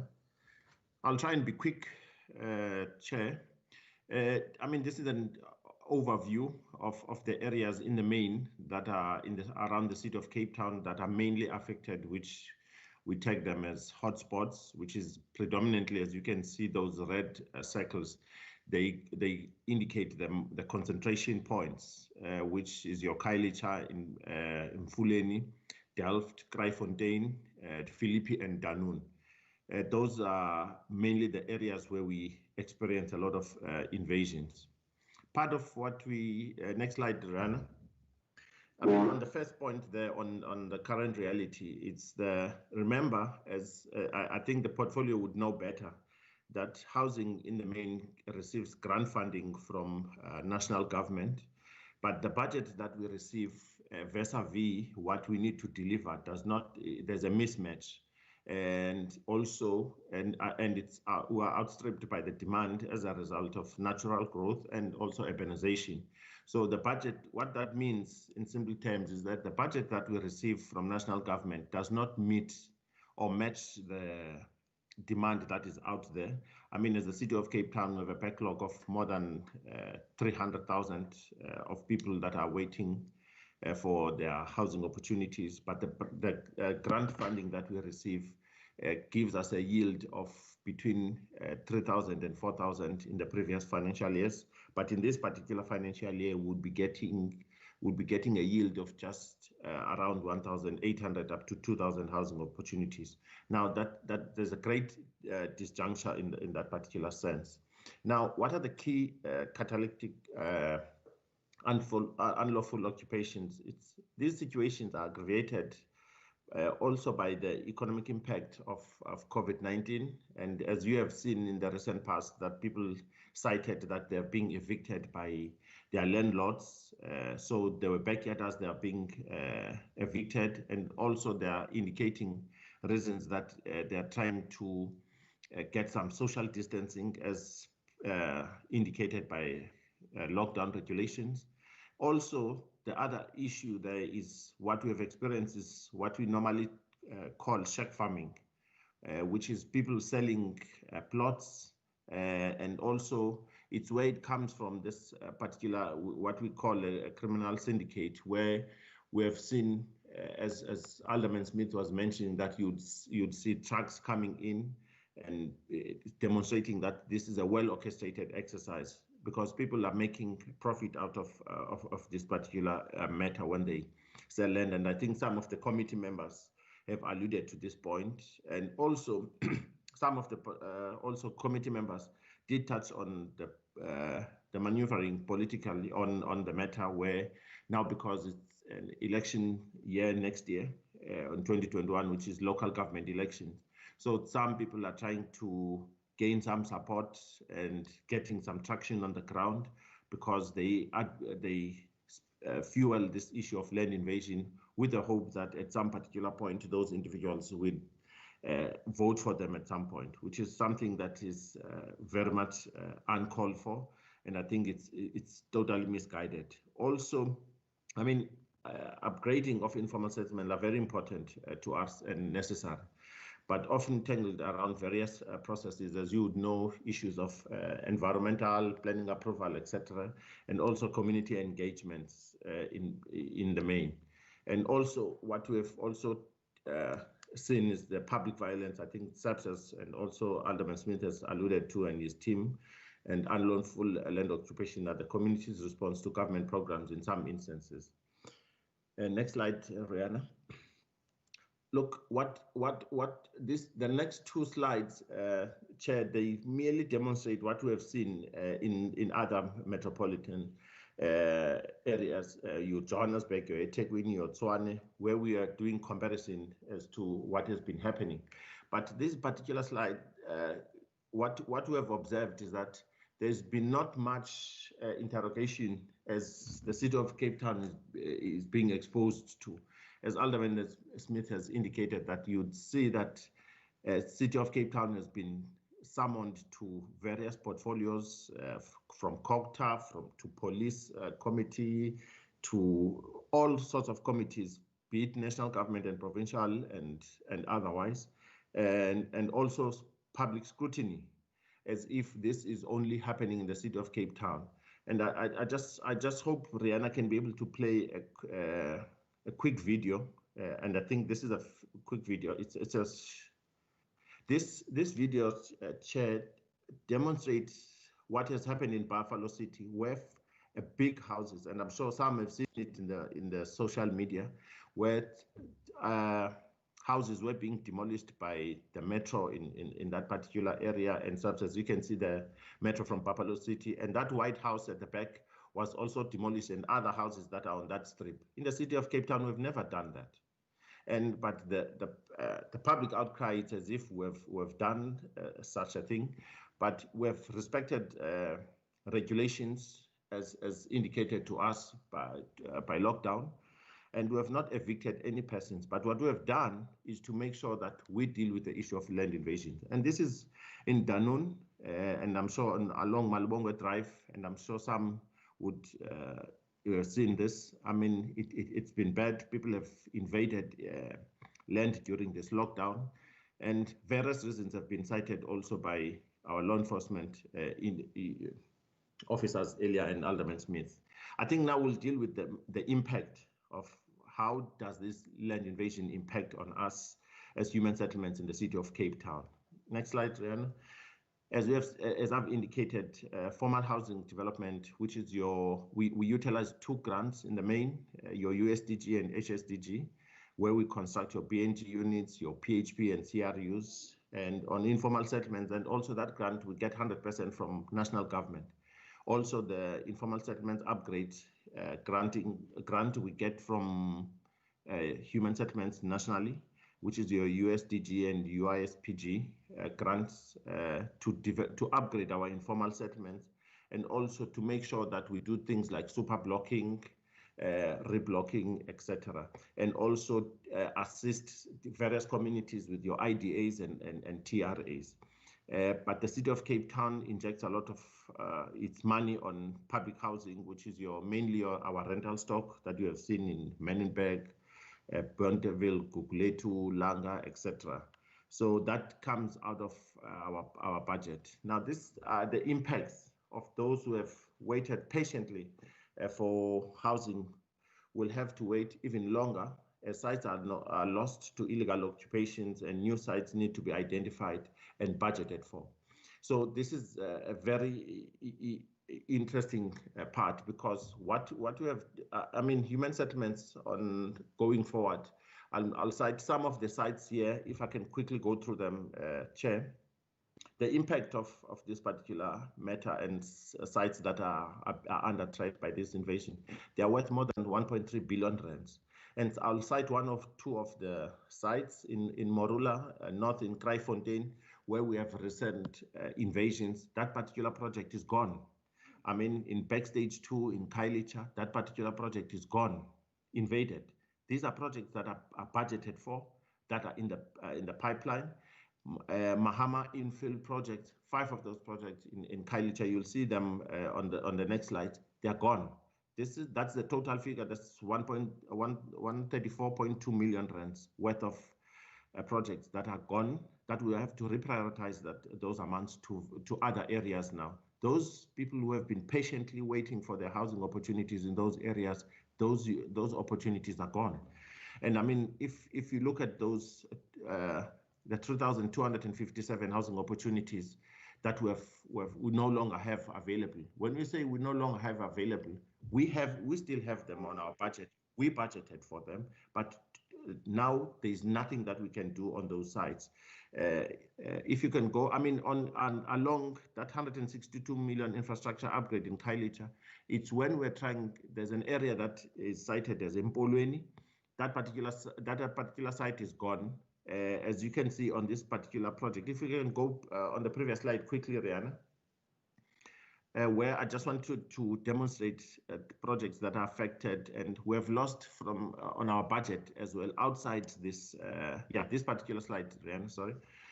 We have lost, I mean, there's a budget cut of more than 84 million rands, and from 206 million that we had anticipated that would have in the past year, in the past financial year, now we're sitting at just over 122 million. I mean, if you do your figures, it also not only invasions but also budget cuts now that are starting to affect us and also our delivery. It goes back to the first slide that I said that in terms of the budget and the demand, that's where there's a huge disjuncture. Next one, Rihanna. On this particular site, and I think this is the site that Alderman Smith and I think Honorable Lily were referring to. This is the Nkanini site. This particular site, we had anticipated that would have a yield of more than 11,000 housing opportunities. Those opportunities are gone, precisely because of land invasion, and in areas like Honorable Lily will remember on the sand dune that we are trying to assist on, and they call it Plattekloof and Vosho, which is a ditch in that particular area. This program or project on its own, it's worth over 490 million rands. That is because of immense invasions. That particular project it won't be realized at this particular point. Next slide, Rihanna. This is the Morula North BNG housing project, where it's on our budget, 57.2 million rands. This was going to give us a yield of 1,687.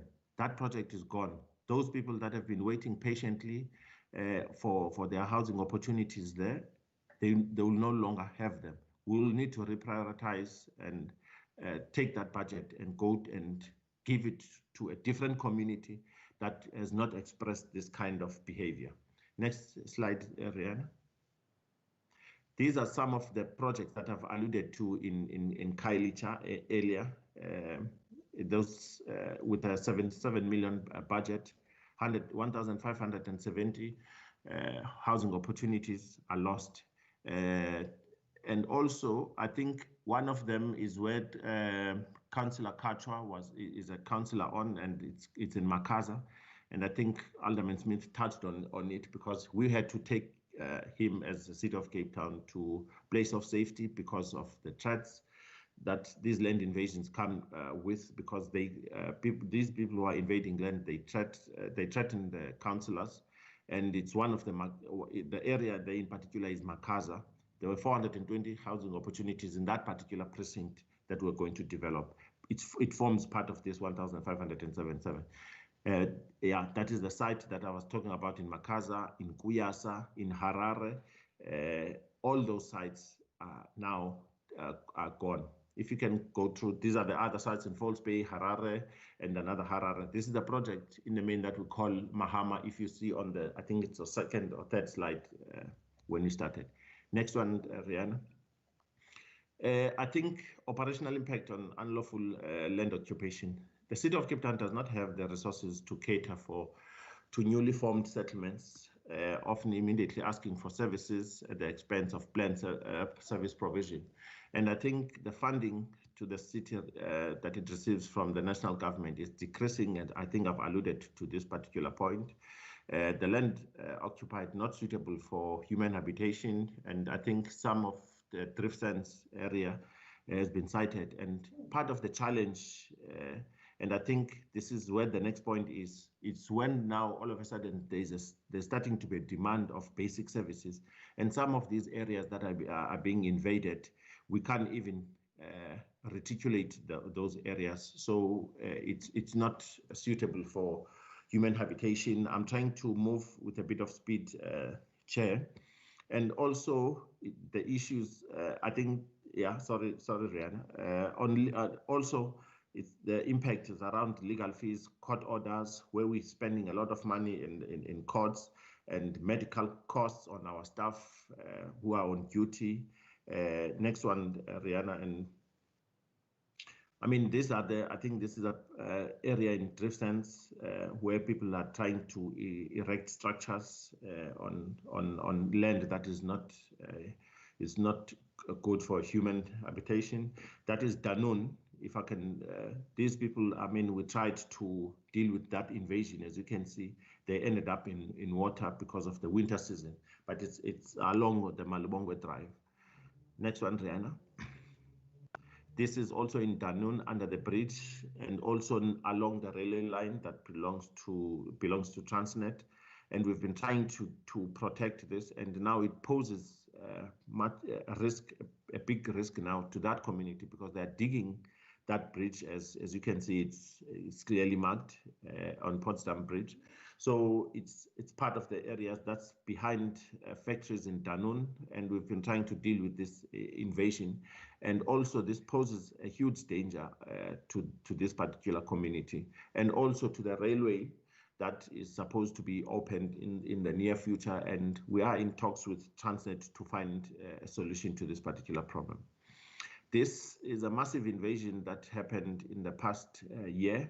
This is in Philippi on Prasa land. We did when this invasion started, because it's not, that land does not belong to the city. I personally engaged, and also the officials did their level best to make sure that they engaged that Prasa, to when there was about 10 structures at the time, for them to police this particular precinct so that there is no further invasion. Today we have more than 8,000 structures on that particular land. Next one, Rihanna. Thank you. I mean, this is Driftson's Nature Reserve. We're just trying now to show you the impact that, because that is a floodplain, and also there's a bulk water main on that area. So these are these two or these four pictures. They demonstrate before and after, and also where there's invasion. Yeah, that's also Driftsons, when this picture was taken in last month on the 24th. Next one, Rihanna. Yeah, it's just this is just a demonstration of structures built on inside of dam wall, and which poses a risk, because I know when it comes to rainy season, will be seen as if we can't assist, but it's communities that we've alerted and tried to engage and indicate to them that these particular sites cannot be developed, and also that they pose danger to these communities. Next one, Ryan.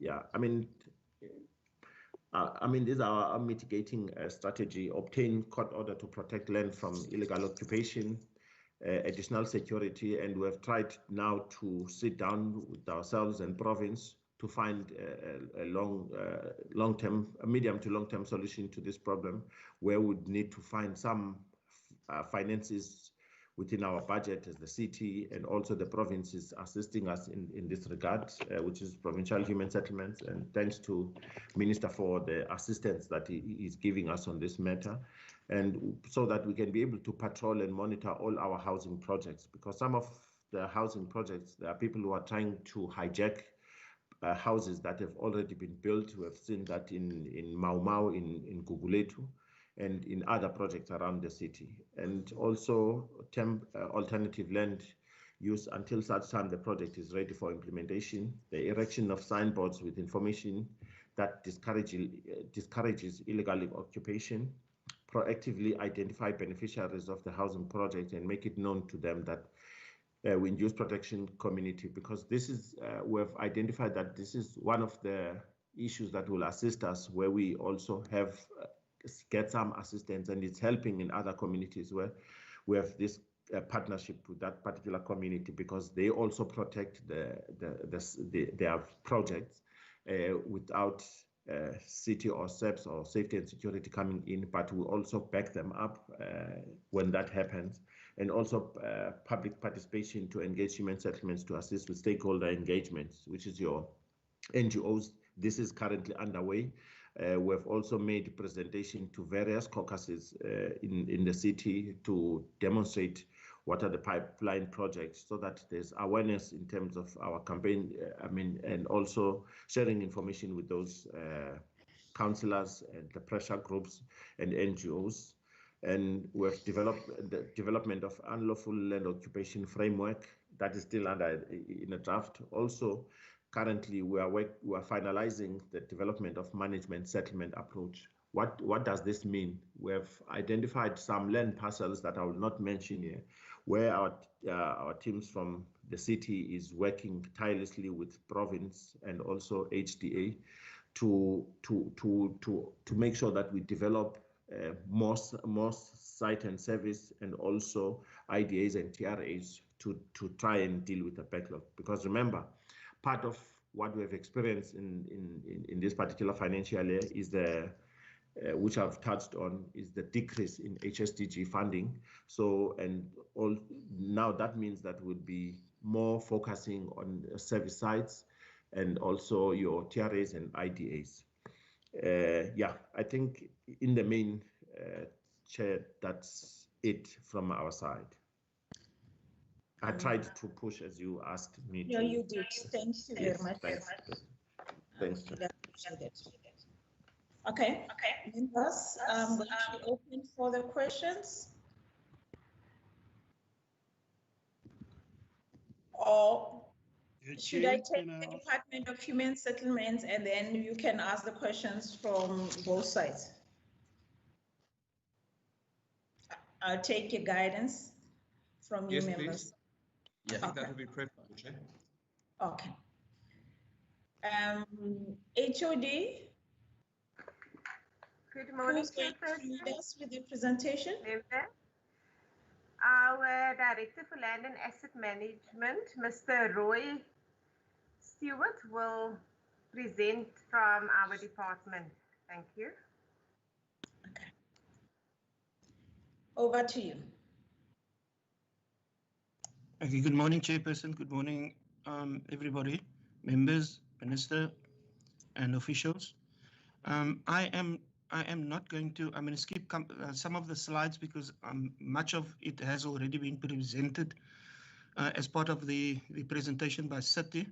So I'm just trying to pop up, while the City was presenting, I've tried to get an abridged version in the interest of time. I hope this is the, yeah. If I can just jump into it, and I'm being respectful of time. Mm-hmm. Just Chair, from provincial human settlements, we currently, our focus is on our own land, and but not in the sense that we're being selfish, but because of that we are at the provincial government level, we are also mindful that we have a role to play in terms of advising, and not only our own departments. The Western Cape government has three departments that are huge property owners. It's the human settlements, it's public works, and then it is also the Department of Education as well. Our land, and in comparison to the city of Cape Town, it is about a smaller proportion because our land mostly focuses on human settlements, and in public works, it is the education land.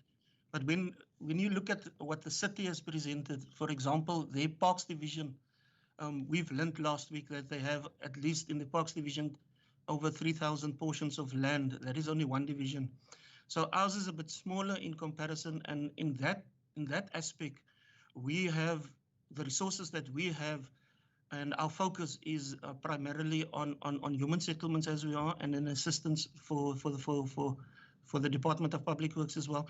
We have a better control over our land, and the fact that we also have a service provider that we can that has expertise in responding, that gives us a little edge. But being mindful of the fact that there are other municipalities as well that are looking to us, and some of the municipalities has never ever experienced this before.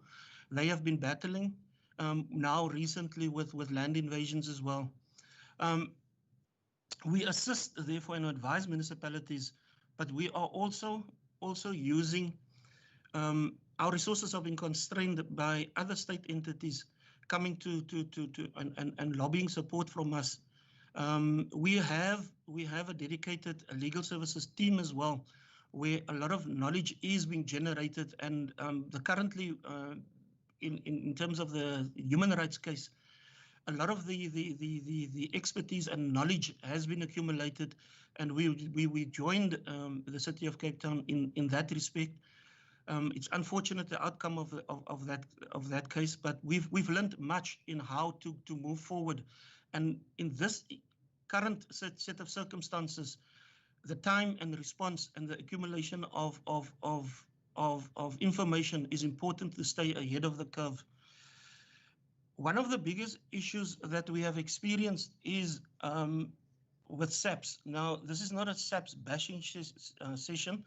As you can see in the slide, much has been said here, but from a practical and operational perspective, it's one of the simplistic issues that SAPS can play.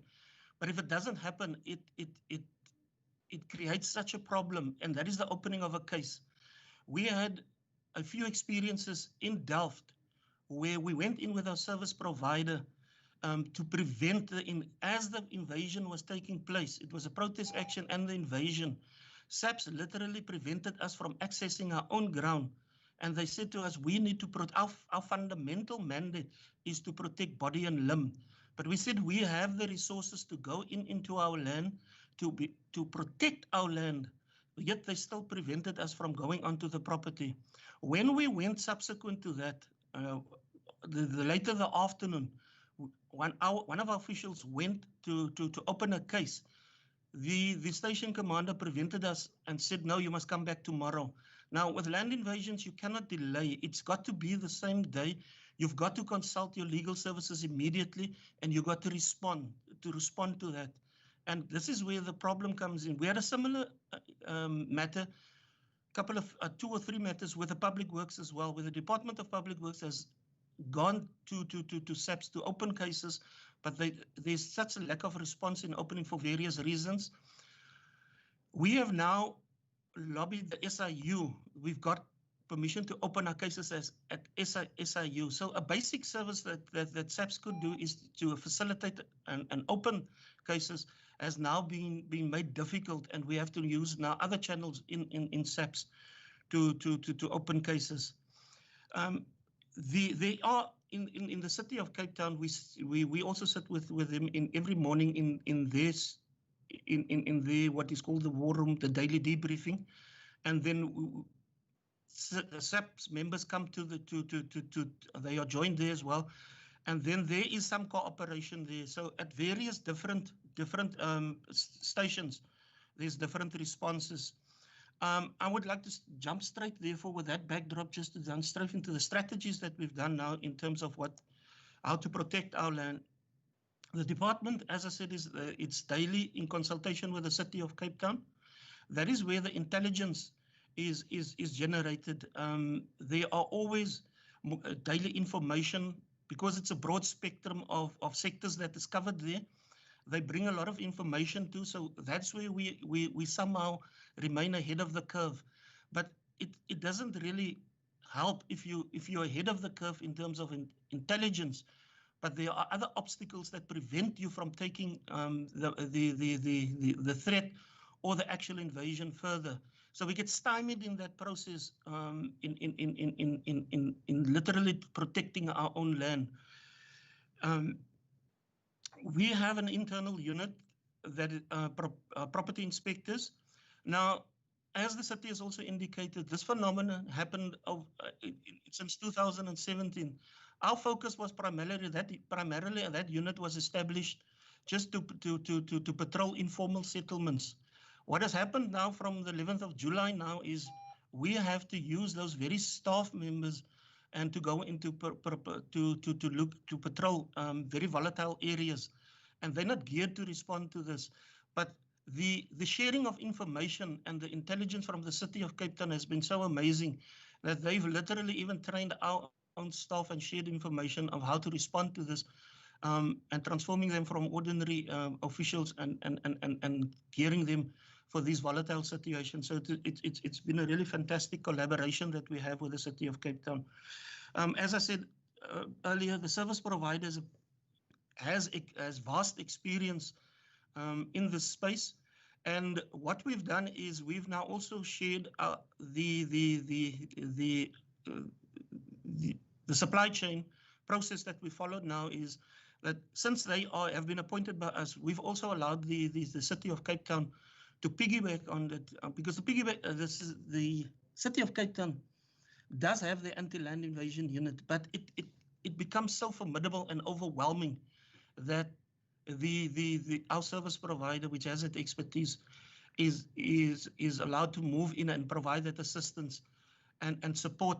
And this is what the previous presenter has also alluded to, where Human Settlements has provided that assistance.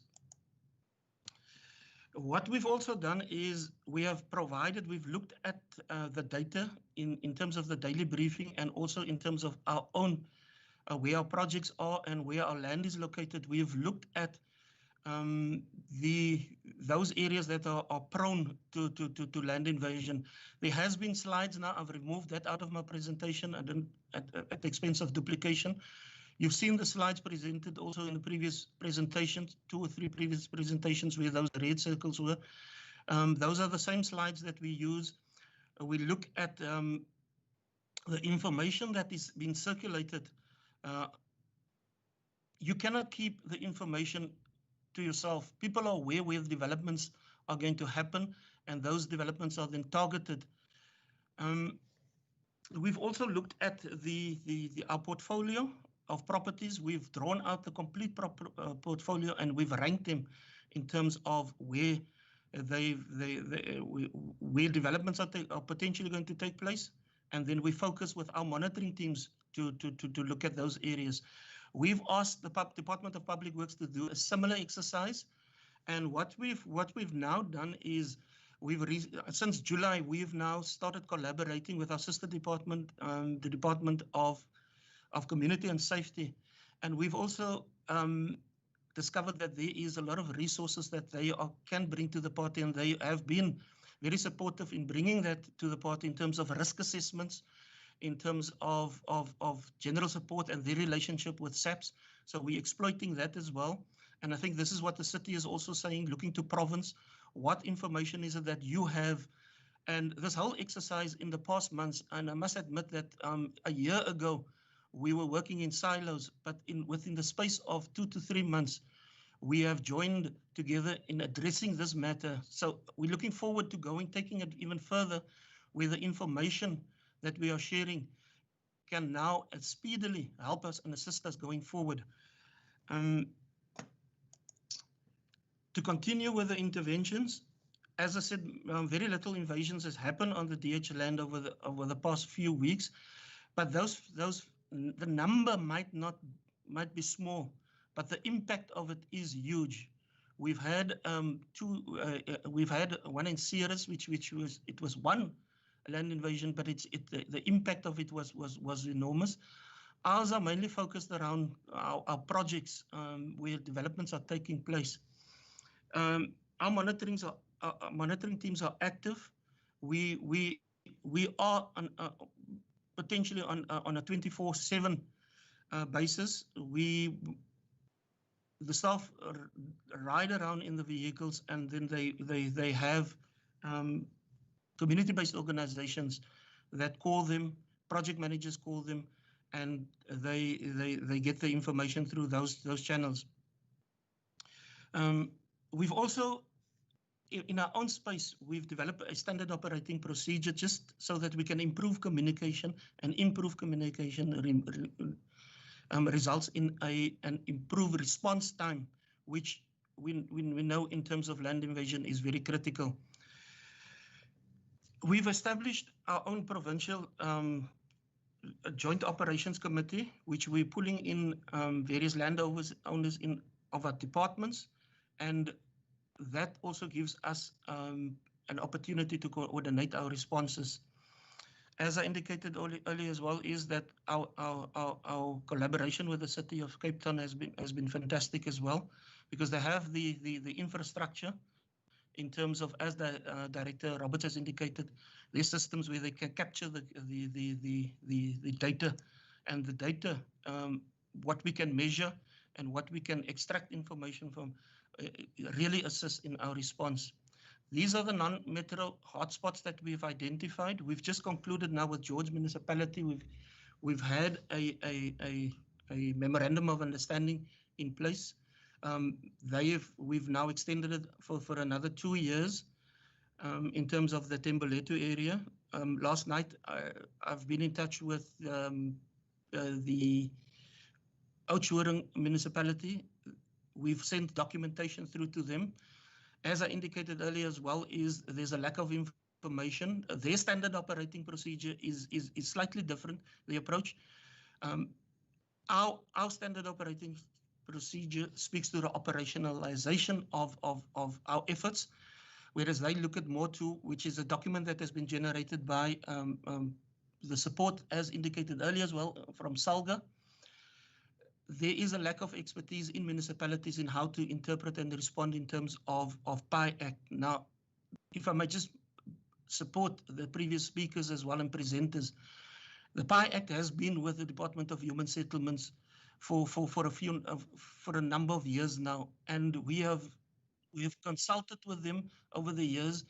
They've continuously, it's with the State Law Department. They've been road shows around it a couple of years back, but it appears that it has been shelved.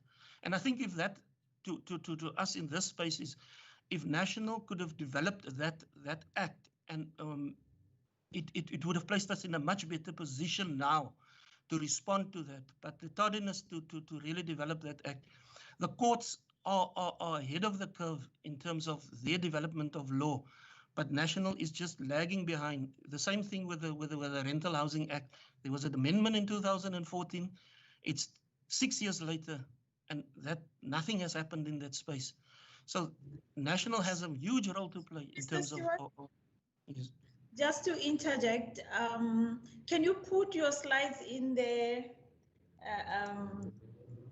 slide format? I think Member Murray is not seeing all that is there.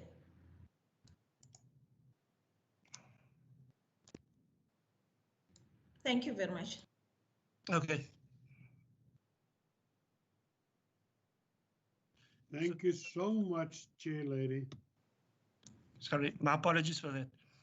So these are the municipalities that we are we are supporting, and we are improving the relationships with those municipalities. Just to move on to most of that, our responses was my presentation reflected on vacant land. The projects, there's a number of projects that is really pulling us away from our core function as well in terms of developing the releasing those units. We spend a lot of time in our projects preventing, just getting the service provider. We are using a tactical team and a response team now, just to get people to move into the units. That is how heavy the threat is, and how alarming it is that we have to now use a tactical team and not even a monitoring team, because the threat is so real that we have to move beneficiaries that have been earmarked into the units, that we have to literally escort them, put them under an escort police, a tactical team in response to move in. And that has never happened before. So that is just to explain the era and the dynamic that we're operating in, and it's expensive to deploy a tactical team. We focus more on the monitoring teams, which is a cheaper option, and it helps in preventing. But when it becomes too overwhelming, we have to use that resource. The contractors on our sites do have the security, but because of the persons that want to invade the properties, it becomes so overwhelming, and the protesters or those potential invaders, they don't come with placards. They come with weapons there, and it becomes quite dangerous. Over the weekend, we had one in one of our projects. We had people coming with guns, and that's the real threat that our project managers and our staff face in this project, and also the contractors. One of the other areas that we've noticed also is our rental units. Our rental units are also prone to be invaded. We have, as the tenants move out, the property becomes vacant, and when we have to prepare those units for occupation for the next person on the waiting list, it also becomes a target. But in that case, we use the lower end of the security just to occupy the unit. So that is also an expense that that is absorbed there. This is just to give a reflection, as City of Cape Town has also indicated. It is literally money that could have been used to be provided for the purchase either of additional developable land, which is at a premium in the City of Cape Town, or it could have been used just to be used. The 187 million has been at the service provider's expense is standing now at 180 million. The vandalized units and extension has also increased now, and one of the hidden costs is which we don't factor in directly is legal costs, because it is that service comes from the Department of the Premier, but it is also very expensive to go to court and to respond to protect our own land. This is just an action plan. Much of it has been said before already. One of the issues that we're looking to now is that we've developed a stakeholder management plan. We've looked at all the stakeholders that we can potentially leverage support from. At this stage, our biggest partners are the Department of Community and Safety, because of the wealth of information and support that we can get from them, and of course the City of Cape Town. Salga has also played an amazing role by crafting documentation and have been disseminating information. With these various platforms that we are involving, there's a lot of duplication of work, but we are shaping ourselves, pulling together, that we can now move on to the next plan. There was a presentation last week at the City of Cape Town, they are reactive and they are proactive measures. One of the proactive measures is to look towards neighborhood watches and to look to community-based teams to go and encourage people to look after their own properties, not only on their own properties, but also to protect the land that is vacant in the area. We have identified a coordinator to coordinate all the collaboration that we have. One of the issues that we've looked at, the service provider that we have appointed is within the space of human settlements, but much of the departments, education and Western Cape government, said, because if the expertise lies with the Department of Community Safety, should we not then get the Department of Community of Safety then to coordinate the appointment, that all entities or especially the sister departments can leverage from them. That is just some of the thoughts that is going on in the space, but we're talking to that, and we've devised a risk assessment. We're meeting with the Department of Community Safety tomorrow to assist, and then we want to send this out to the municipalities as well, so that they can also become part, fully absorbed into our what we are planning and much of the information that we have, so that they can strengthen their own institutions as well. That is, in essence, from my side, our presentation. Thank you. Okay. Thank you very much, Mr. Stewart. Members, through your indulgence, I know the community safety is just going to take a minute or two, because most of the things have been covered by the past presenters. So I'm going to hand over to Mr. Kutsie or Mr. Louis Brown, who's going to lead us with your presentation from the community safety. Chairperson, it's myself, David Kutsie. Okay. Over to you, sir. Thank you, Chairperson. Just want to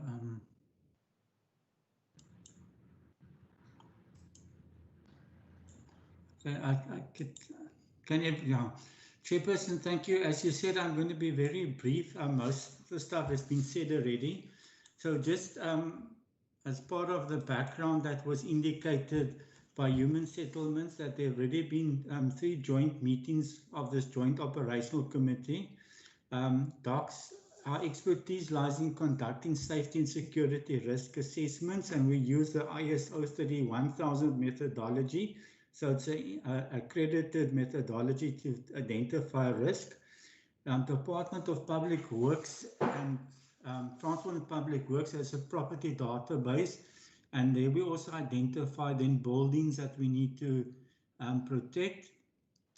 As the previous speaker spoke, we're actually busy now tomorrow with the risk assessment meeting to look at the risk approach we're going to follow, and then also And you too, can you put it on the slide format, please? In slide format, yeah.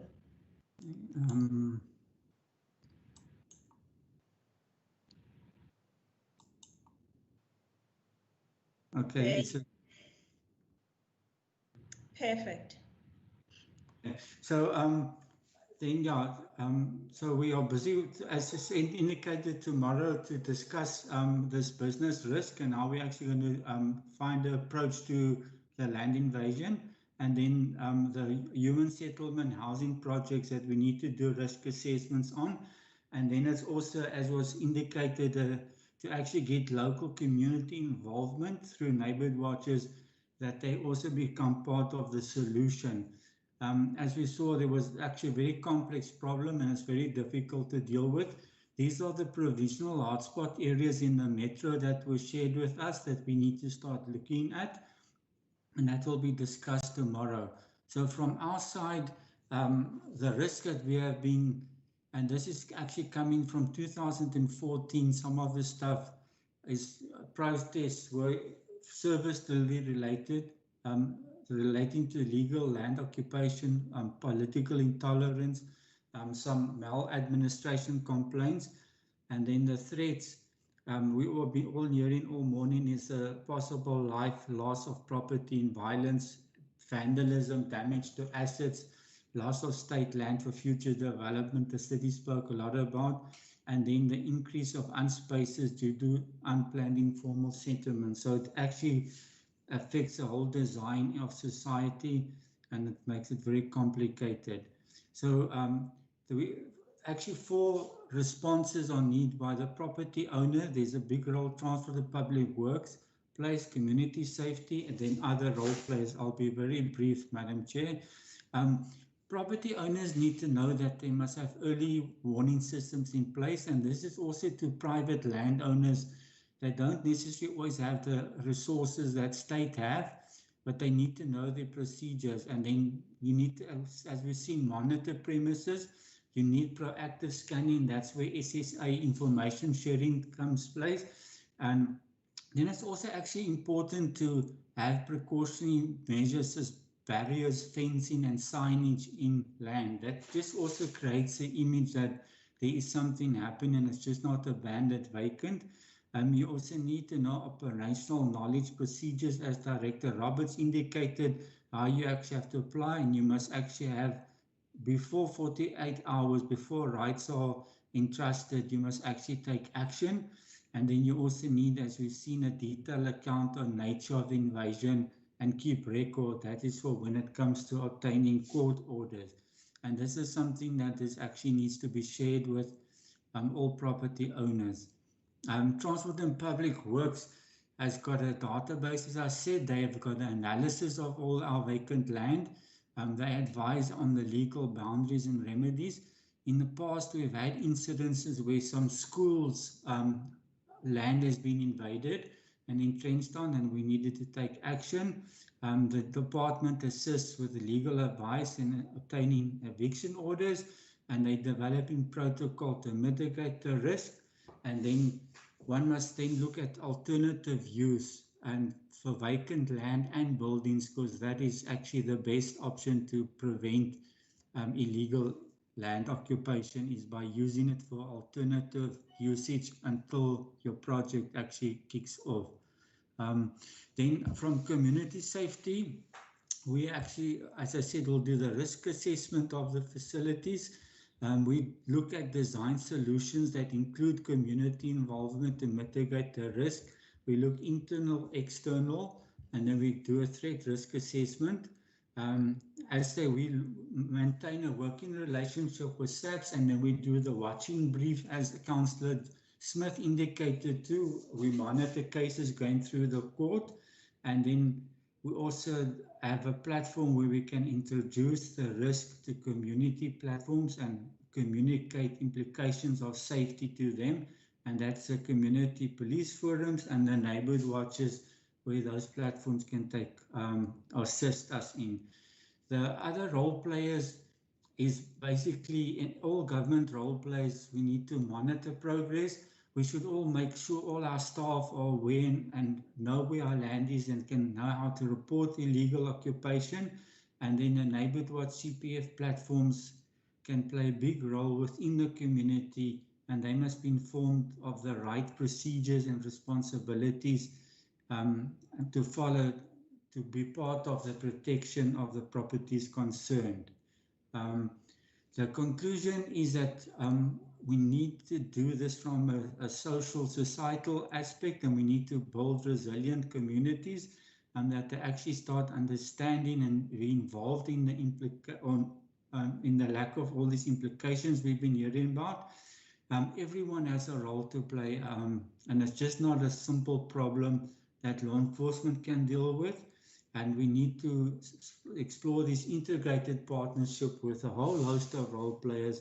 And there's not a specific approach. One size will not fit all solutions.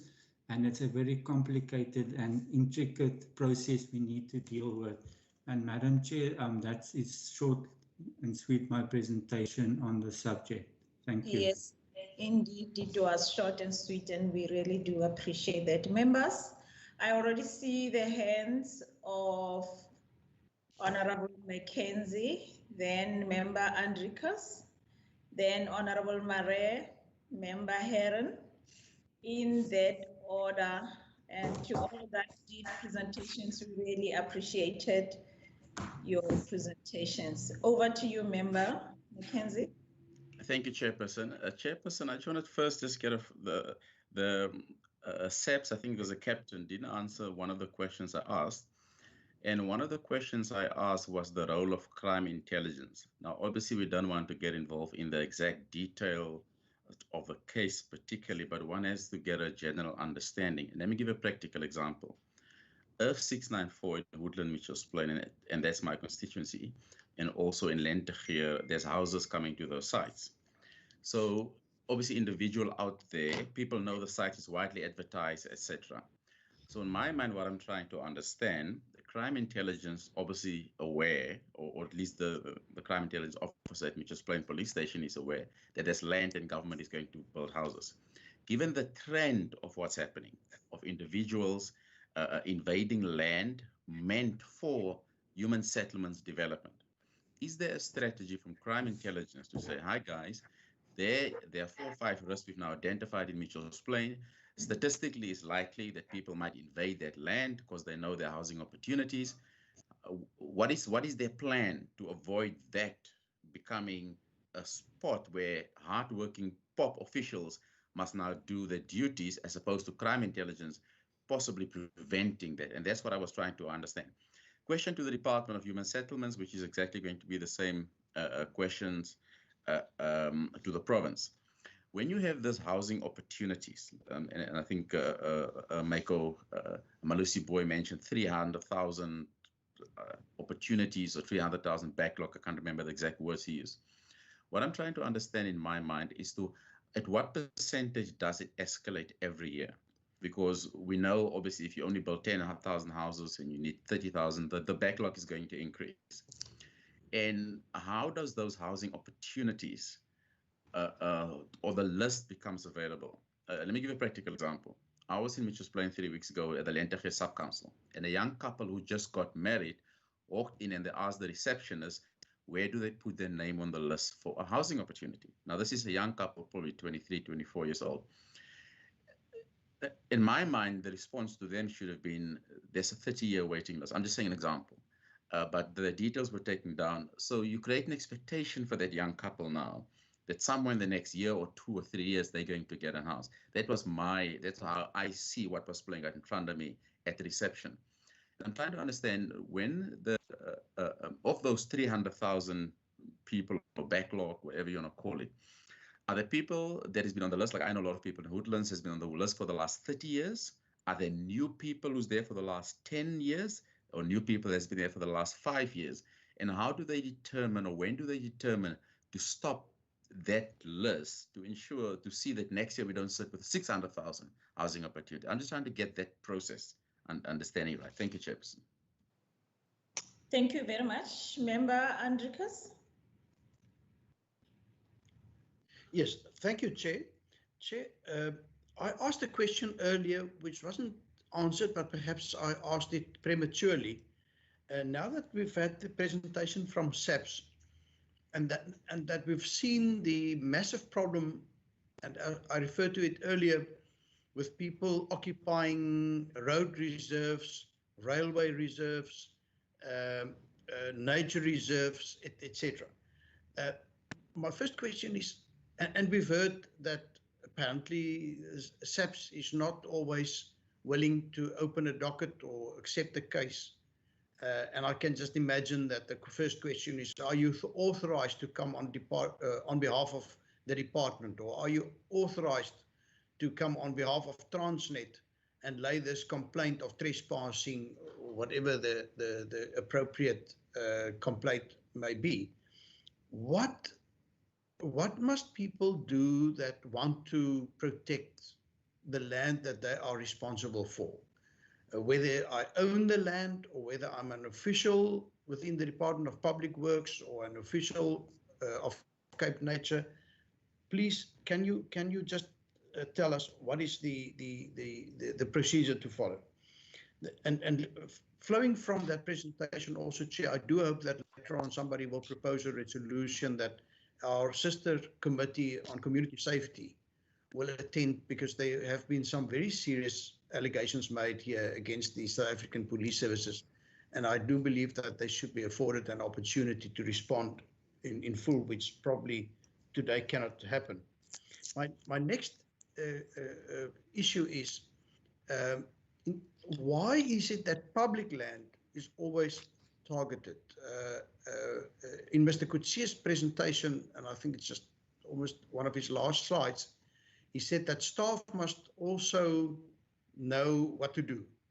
And it seems to me as if what we need in these entities, mostly public entities, is for specific staff members to be mandated to take the responsibility for certain pieces of land.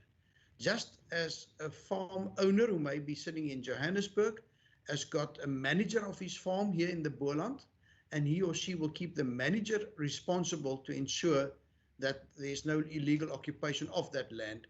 Surely national and provincial entities should also have staff members that are responsible and whose job descriptions and whose performance evaluation will be linked to their response to try and protect those pieces of land.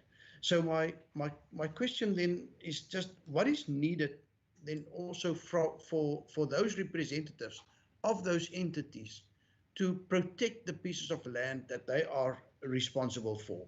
What are the necessary steps if you don't have your own land invasion unit in your company or your entity? Thank you, Chair. Thank you very much. Member Murray.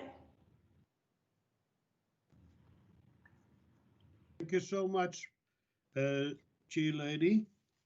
I'm more concerned about how we can use our constitution to fight what's happening. Everybody who brings court cases to bear against the city rely on the constitution. I don't see we've used it at all. So I want to ask, to what extent does the constitution protect us from national interference? Because it seems they don't want to cooperate.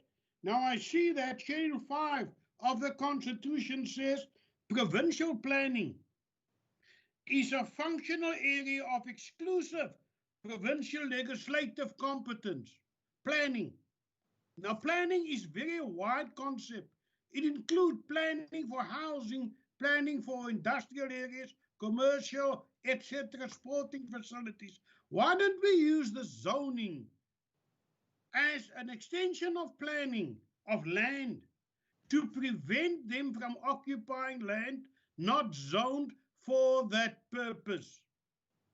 We should not try and fight these NGOs and political parties who support land invasion on the PI Act. The PI Act doesn't overrule the Constitution. And the Constitution says provincial planning is an exclusive, not a concurrent, an exclusive provincial function. So I want to put this question then.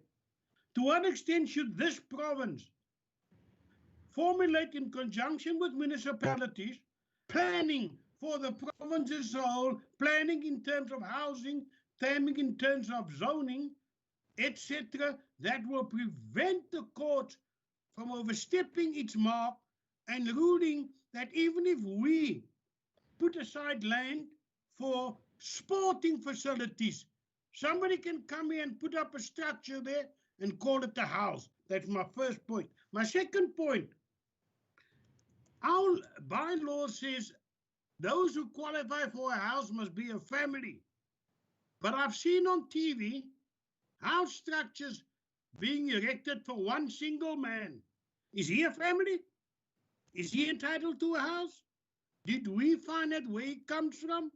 Did his mother chase him out because he's a drug addict and now he put up a structure and all of a sudden he becomes a landowner? We're going to start looking at that.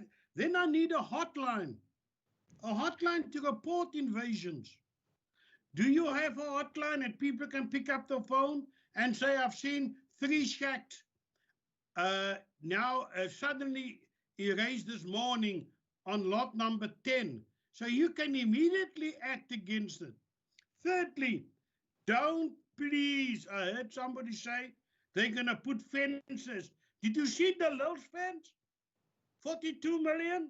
We want no fences, sirs. We want action taken against individuals. The minute he put up a structure and not the whole community of 10,000 people, you can't win that case. You're going to nip it in the bud when you see it. If you don't close the mains, you'll never be able to work on the leak in your house. You must first close the mains so that the water don't rush through into your house. We have open borders, we have broken fences, and we have a government that seems to have written the PI Act to encourage land invasion. That is my contribution. I unfortunately must leave. I ask the chairman to excuse me, please. Thank you very much, member. But after my question is answered, of course. Yeah, you'll have to wait for your questions to be attended to, but I need Member Heron and Member Allen to ask their questions first. Member Heron, over to you. Thank you, Chairperson. Chairperson, first of all, thanks for the presentations. And as I said in the first round, I think it's a pity that we didn't start with the presentation from Councillor Boy, because this first slide, which was titled The Current Reality, I think is the context in which we must be having this discussion. And the context, as he put it, is that the demand outstrips the supply. And there were 3 factors that he suggested are contributing to this pressure chamber in which we are living. That is economic hardship, shack farming, and political maneuvering. And I would suggest that, I mean, all of those are creating a market of need. So although shack farming is criminal and policing must deal with those people who are exploiting poverty and desperation, the fact remains that someone is only paying for a shack or access to a piece of land because they are desperate. They have nowhere to live. So we have a market of need, and we need to be having this discussion in that context. And so in that context, I mean, much of the presentations, both the province and the city, were about the problem and maybe how they're going to tackle it from a policing and security perspective. And I want to know from both the province and the city, is that what they believe, that they'll be able to manage this with policing, with security, with protection by changing the PI Act?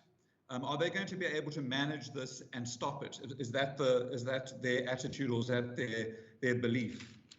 Then Councillor Boy mentioned that there had been a decrease in the number of housing opportunities that the city would deliver this year. I couldn't hear the number exactly. I think he said 1,200. If you could just explain, is that sites and top structures, and is that the number adjusted because of the cuts in both HSDG and USDG?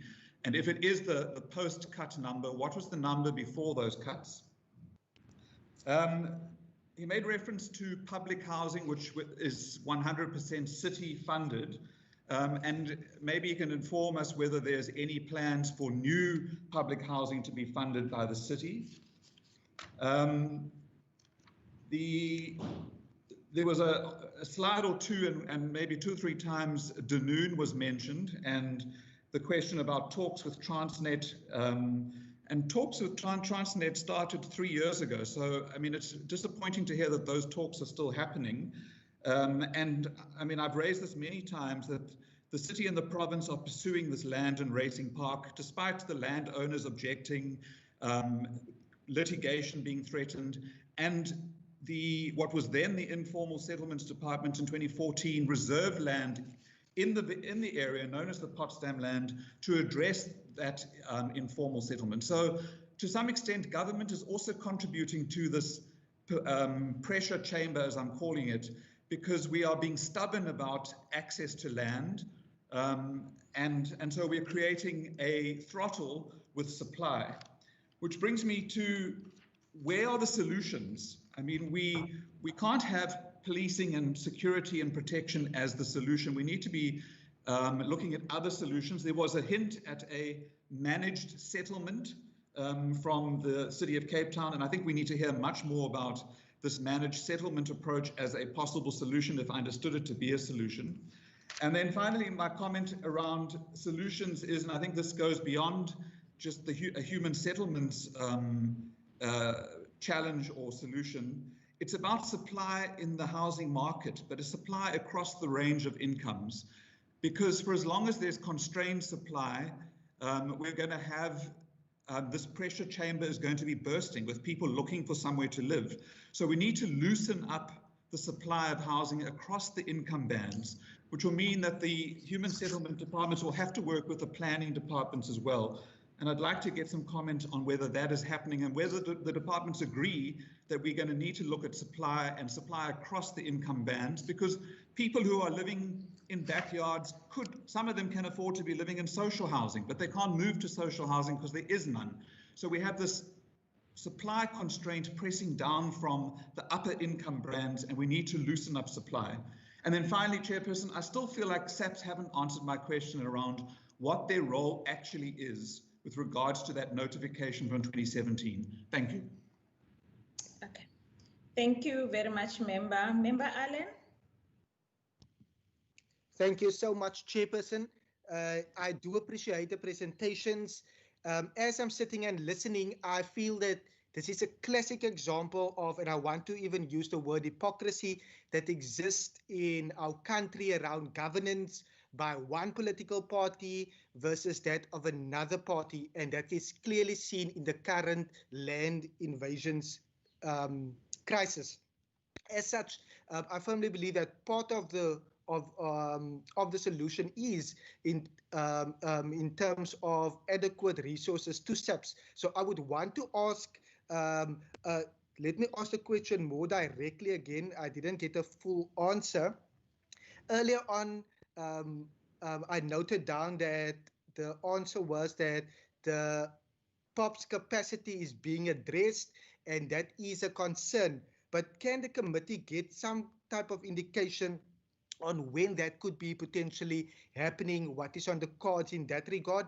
Because it is very alarming that, yes, it is stated that it is concerning, but we don't have clear time frames or timelines on when that could potentially be happening, because we're going then around and around in circles. And then to latch on to Member Mackenzie's question, because earlier on, I mentioned the role of public order policing and the mandate in terms of Section 205, but that mandate implies that public order policing maintains public order by intelligence-driven crime, combating and prevention operations. And if we can hear more if that is happening, because it is very alarming that if we hear from a department, for example, earlier on, that in the province that we were prevented from deploying its service provider to protect its own land or property, and then going to the station and then saying to come back, that is very alarming, as we all understand that land invasions can happen quickly, and if we don't act accordingly, we could land up with a bigger issue and a bigger problem. Thank you. Thank you very much. I don't see any hand. From me, maybe if I can get the answer either from the city or the department to find out the inaccurate beneficiary allocation. To what an extent do you feel it might be also contributing factor to land invasion? And if that is one of the issues that you feel it contributes to land invasion, what are measures in place that you are really attending to that? Because yes, we acknowledge that SAPS has a role, community safety has a role, and the metro law enforcement as a whole, they do have a role. But also we need to check in-house what are the issues that can be the that are contributing for the ripple effect of all this land invasion that is happening. Thank you. I'm going to start with Malusi Boy. Thanks, Chair, and thanks to the committee members. Chair, I just want to start with what Honorable Mackenzie was raising around the issue of database and number of applicants. I mean, to date, I mean, I've got stats from early as 1980 up to date. I mean, in 1980, the person who registered was one, up until in different years from 48 in 85, 90, there were 608 in 98. In 95, there were 3,856. But as they were going up until to date, that were 327 and 36. Now, this is, as you see the numbers, this has been predominantly sponsored by urbanization that we are all aware of, and also the systems that we have. We can develop various apps, we can develop everything else, but the bottom line is that in terms of us getting people quicker to houses and also registering them, there's a mismatch, primarily because of what I've cited as the lack of resources at our disposal. If we had enough resources at our disposal, I'm sure some of these challenges that Honorable Mackenzie is mentioning would not be a challenge, because I mean, we have an exodus of about 50,000 people that are coming to the city every year. And on the stats, on average of 25,000 people are registering every year based on our system. But quite a number of those people, they don't qualify for housing opportunities for various reasons. Some of them, if I can indicate, one of the reasons is that from where they are coming from in different provinces, you would find that they've received houses before, so they get to be declined. Some don't meet some of the criteria based on the segments that we have. So it's an ongoing exercise, but we are working with province to try and find a solution to the problem, and also our teams at the city, they are working in terms of managing our database much better. I think the next speaker was asking a question from SAPS, so I won't deal with that. And I think I just want to go to Honorable Heron. He talked about stop shaft farming. I mean, it's not something that is easily done in terms of us, even if we use whatever resources we have. It's for that reason part of the slides talks to an engagement with the community and also some of the NGOs, and trying to get them on board to assist us in educating our communities. Because part of the reasons, if we had seen in most or in the recent invasions, but some of these people, and majority of them are young people, and who even don't qualify, some of them, to get these housing opportunities, because as he tries to link this challenge to as if social housing is the option. Well, he would know better that for people to get to social housing, because that's where people are mainly received through rental, and majority of these people are unemployed, as you'd know or understand much better. So the issue of decreasing the housing demand will not be achieved anytime soon, primarily because of the challenges in resource that I've mentioned. Also on public housing, that is saying that they're asking if there are public housing that is in the pipeline. Yes, we have public housing in the pipeline. We have even approved consultants that now are busy on the ground, who are working on doing some surveys and assessments on the future housing, public housing projects that we have that are on the pipeline. In Danone, he made mention of Danone as if there's no plan around the issue of Danone. Fortunately, he's quite aware that we have a plan that is because he was there at some particular point on the land that he purchased on Annandale. But the biggest challenge on that particular precinct is that it has some environmental challenges and servitude constraints that it's exposed to. But we are doing a mixed development on that particular site. That particular site, we are anticipating that it will give us a yield of about 2,500 units, and considering also the constraints that we are confronted with. Also, there is land that has been purchased by province within that particular area, and that particular site will give us a yield of more than 3,000 units, which part of 1,500 units we are working with province to make sure that in the immediate gives us a yield of about 1,500, so that we can be able to densify the area of Dorenbach and also what we have been exposed to on the railway line. The conversation with Transnet, Honorable Heron, it has to be ongoing. It's not just going to end, because there are resources that will come from both ends. So it's important for us to engage them, because they will bring in some resources as they will be building the wall on that part. I think, yeah, on social housing, yes, there is a solution, and maybe we can come back and outline all the projects. I mean, in the inner city in Woodstock and Salt River, we've handed over Salt River Market, Pine Road, and Woodstock is being assessed currently for social housing as well. And there are other land parcels that we are considering. Thank you so much, Chair. Thank you very much. I recognize Minister Simas's hand.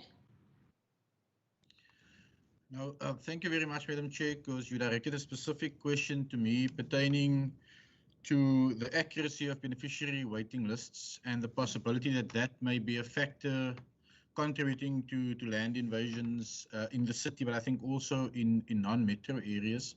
Yeah. But Madam Chair, I just want to take a step back, because as you can recall, last year, my department initiated a program of verifying beneficiaries, but also encouraging beneficiaries to register, because this department, or even at the national level, is a lot more than just building free BNG houses. We have a plethora of products within our arsenal to actually effectively address specific needs, but it all determines how accurate the municipality's beneficiary waiting list is and how they categorize their data, and if their housing beneficiary policy has been updated regularly and that it is aligned to the objectives of this provincial government. And with that in mind, Madam Chair, that is why last year we initiated this verification and registration drive in the non-metro area, but also in the metro area, and we were stopped in March because of the outbreak of COVID-19 for 3 specific reasons, Madam Chair. Madam Chair, we've picked up, and I visited all the municipalities and 80% of all the sub-councils in the city of Cape Town in the last 16 months.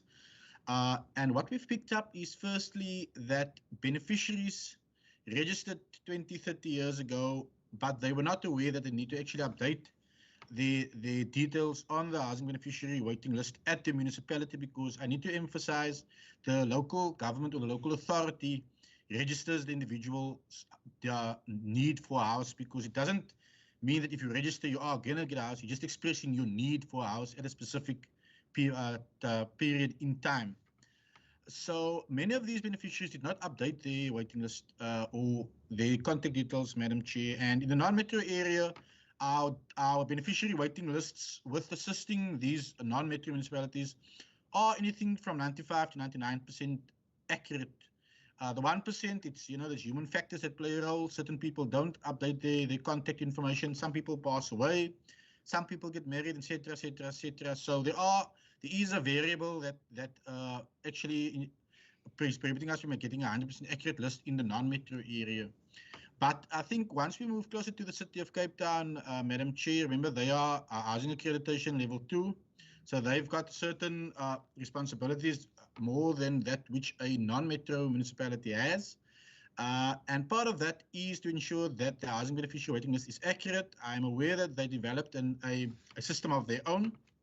But once again, I visited 80% of the metro sub-councils up until we were stopped in March with our targeted verification drive in specific areas where it is crystal clear that the bulk of individuals who've been for a very long time on the waiting list of the metro were not aware that they actually need to update their contact details, which means some of them have actually missed a housing opportunity in the past.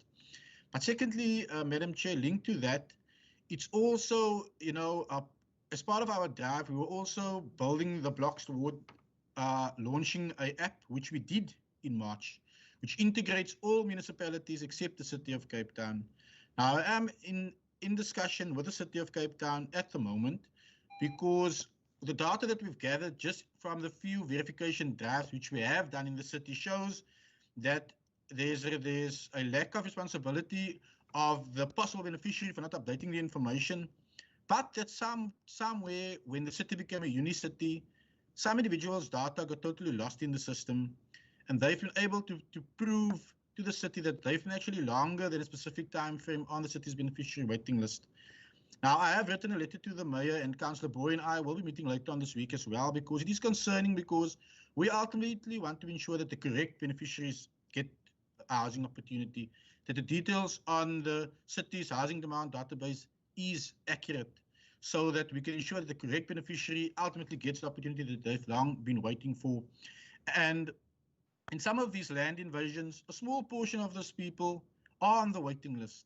They've become massively frustrated because they've been waiting for a long time, and they've been observing other individuals who've been for shorter periods on the waiting list, literally getting opportunity before them because of the way that the city's system is currently structured. But as Councillor Boy has alluded to, they are working to address that issue, Madam Chair, but in essence, that does play a minimal role in this. Hence, the responsibility of the possible beneficiary to actually ensure that the details are up to date, the responsibility of a ward councillor to ensure that they communicate this through to their various communities, Madam Chair, but also from a governance perspective, that the administration of a municipality ensures that they initiate annual drives to ensure that community members update the information, because sadly, any system that's designed is designed by human beings, and it will have its flaws unless you ensure that you can limit the impact of that human flaw on a specific system. And with our launch of our app, the vision was and always remains to ensure it's a fully integrated system. It puts the power of responsibility in the beneficiary's hand to update their data. It takes minimal cost to verify your data, but once again, because the city is not fully integrated into our app, certain individuals' contact details will differ from that which that individual can actually prove to us. And hence, once the relevant alert level will permit us, we will then continue where we stopped off in the metro, because we want to ensure that the right beneficiary get their housing opportunities. We are working with the City of Cape Town, obviously now, to ensure that we rectify the data, because moving forward, we want to ensure that the essence of the need for a house is not misunderstood, because some people's living conditions has changed in the last 20 or 30 years since they have applied, and we have picked it up on the system as well, Madam Chair. And I think that also speaks to what Member Heron said, because there is a portion of your beneficiaries, and we have the data for each municipality, that actually do qualify for FLISP. They do qualify for some of our other products, because social housing can only help to a certain extent, but it can't cover the entire plethora on a specific beneficiary waiting list. And hence, Madam Chair, we are busy looking at broadening the umbrella of how we will roll out FLISP in the Western Cape. I have engaged my national minister on this, who supports me in our approach. We are also approaching different levels of ownership to see how we can expedite the delivery of opportunities to these individuals, because if we ring fence the individuals on the list who will get fully subsidized houses, Madam Chair, and we do work closer with the private sector who really want to come on board, but I want to ensure accuracy of data, then we can, together with the private sector, actually expedite the development of opportunities for individuals who actually earn above the quantum envelope for fully subsidized house.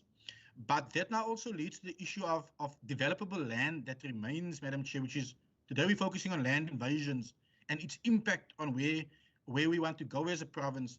Remember, as a provincial department, together with all our local municipalities, our land, together with local government-owned land that is developable for human settlements, I do need to emphasize, because not vast pockets of land mean that the entire pocket of land is developable for human settlements. So we have really come to the table, and that is why we've continuously asked for the National Department of Transport and Public Works to really release the pockets of land which are developable for human settlements, which cost will be limited, because some of these pockets of land have already got a portion or a fair number of bulk infrastructure near its vicinity to give the power of attorney to HDA, so we can actually start accelerating the planning for these sites, because it takes more than 1,500 days from planning over the key, and we are looking to how we can limit and even shorten that in the Western Cape. But it can only happen, Madam Chair, and more so in the City of Cape Town, where the national departments, through Transport and Public Works as its custodian, own vast pockets of land that can be developed for human settlements development, that we are just awaiting finalization or an HDA to get the power of attorney, Madam Chair, because then we can start doing real planning on the specific sites, because that is how we can effectively address the underlying issue of a fair number of people that are actually actively participated in the land invasions, because they don't qualify for a fully subsidized house. But we are also members of the legislature, Madam Chair, and we can't be now saying that we want to give land to everybody. If you previously benefited in the past, why must you then benefit from the state again at the expense of qualifying beneficiaries? Why? Because, Madam Chair, many people have been waiting for decades, and you had an opportunity. And I can guarantee the Standing Committee that the human settlements demand database is fully integrated with all other provinces. So we do know if an individual actually benefited before, and hence when I opened up, I talked about the criminality that's driving these land invasions and opportunism, because those are individuals that either benefited before in other provinces or have benefited before in this province and sold their houses, or are actually currently renting out their units, Madam Chair. And that is why I didn't say that being poor is being criminal. It's those that are biting and abusing the conditions of our poor to benefit themselves financially. Thank you very much. Thank you very much. I'm going to allow the response from the department. HOD, is there any questions that you picked up that are for human settlements, adding to what Minister was saying? Mr. Stewart? Chairperson? Sorry, Yes, HOD? Yes, go ahead, Mr. Stewart. Thank you. Just in response to Member van der Westhuizen in terms of the lodging, the opening of a case, the experience that we had is that we have to we have to, by the end of the day, open a case so that we will be able to let the legal processes go. The response from SAPS is they more concerned about their role afterward in terms of the aftermath of their involvement in the land invasion and the court matter. So some of the SAPS police stations are supportive and some are not. So they fear the role that they have to play because there's not many of them are up to scratch in terms of land invasions. Just the question on the hotline, that is the provincial government does have a hotline, and we are discussing it tomorrow in terms with our neighborhood watches and our community-based teams with the Department of Community Safety, how we can make this number available. Then in terms of Member Heron's question around the PI Act, the cry for the PI Act is only a response to the sporadic incidents. As Minister has indicated, he's actively involved through the stakeholder component in the Department of Human Settlements to respond to matters in communities and share with them what the organization and where they they feature in the business plan. When you look at the City of Cape Town, Director Roberts, when he has put that graph on there, you will notice that there are certain spikes, and it has also been in some of the presentations that was said there, it was alluded to that just before elections. And if you look at this year, the spike really started on the 11th of July. So what happens in between on those flat lines?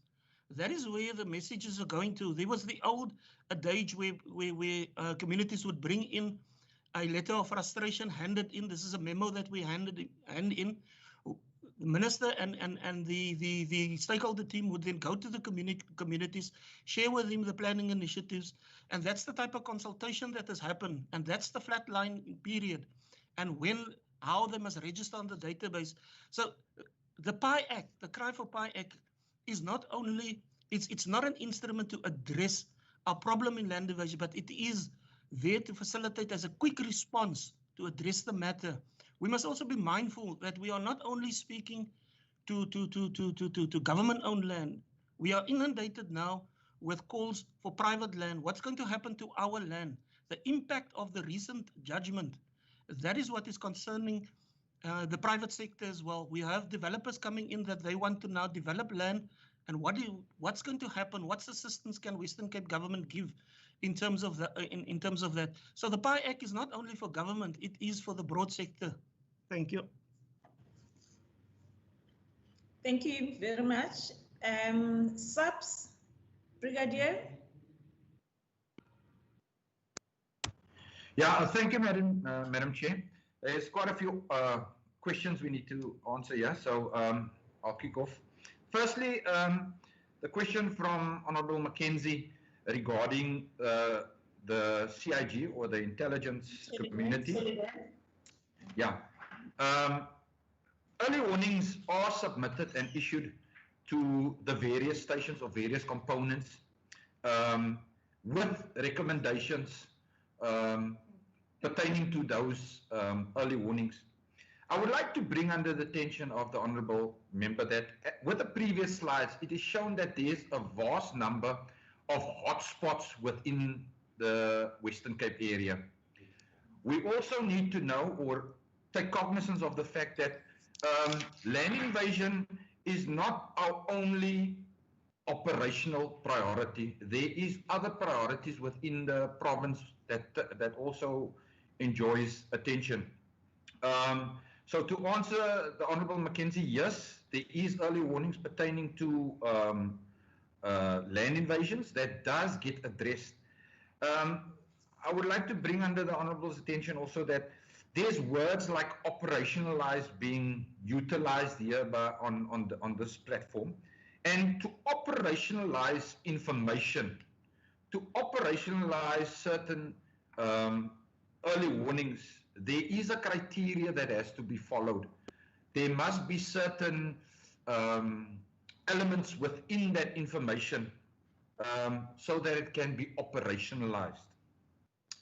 Then, with the same breath, I want to go to the question of the dockets. That is by Honourable Member van der Westhuizen, pertaining to the trespassing dockets. The procedures that with the trespassing dockets, when a trespassing docket is registered, there needs to be preliminary investigation to make certain determinations about the elements of the crime. For example, pertaining to land invasion, is there factual control taken by the occupant? Or the assessment must be made, is there a crime that's taking place, or does an eviction order has to be issued for the removal of this person? So that is also an assessment that must be made during the registration of a docket. Obviously, Madam Chair, a member or we cannot allow persons to go into a volatile or hostile environment during a protest. The police has the obligation to ensure the safety of all persons in that environment or in that area. And at the current moment, the only, according to law, is the SAPS is the only organization mandated to execute crowd management. As force multipliers, members of Metro Police, which is trained, I think it's 25, yes, it's 25 members of Metro Police, the TRU group, which is trained, which can be utilized by SAPS as force multipliers. But even within SAPS, there is a certain component that deals with crowd management. And Metro Police, even trained, cannot act on their own because they are mandated by National Instruction 4 of 2014 to work in conjunction with the police to address crowd management issues, to stabilize areas, and to maintain public order. Then Honourable Heron asked the question of the roles and responsibilities. I want to bring to attention the most important one, is that members of the service may not participate in evictions, but must render protection to sheriff and his or her staff. Then I also would like to comment on the fact that the hotspots that's identified in the previous presentation, and those areas are regarded as what we refer to as a level 3 threat area through risk calculations. Here, the reason I also want to bring to the committee's attention, Madam Chair, that these areas are revisited very often, or often it's revisited. And the problem we encounter is that the elimination of tacit consent doesn't take place during these operations of evictions. It is indicated that the responsibility lies with the property owner to demarcate these areas, to put up certain signages to ensure that it is clear that the environment is being owned. And we must remember also this land that is publicly being identified needs to be demarcated to ensure that speedily reaction to land invasions can occur. Thank you, Madam Chair. Thank you very much. I'm going to HOD for Human Settlements. Your mic is flickering. Do you want to say something?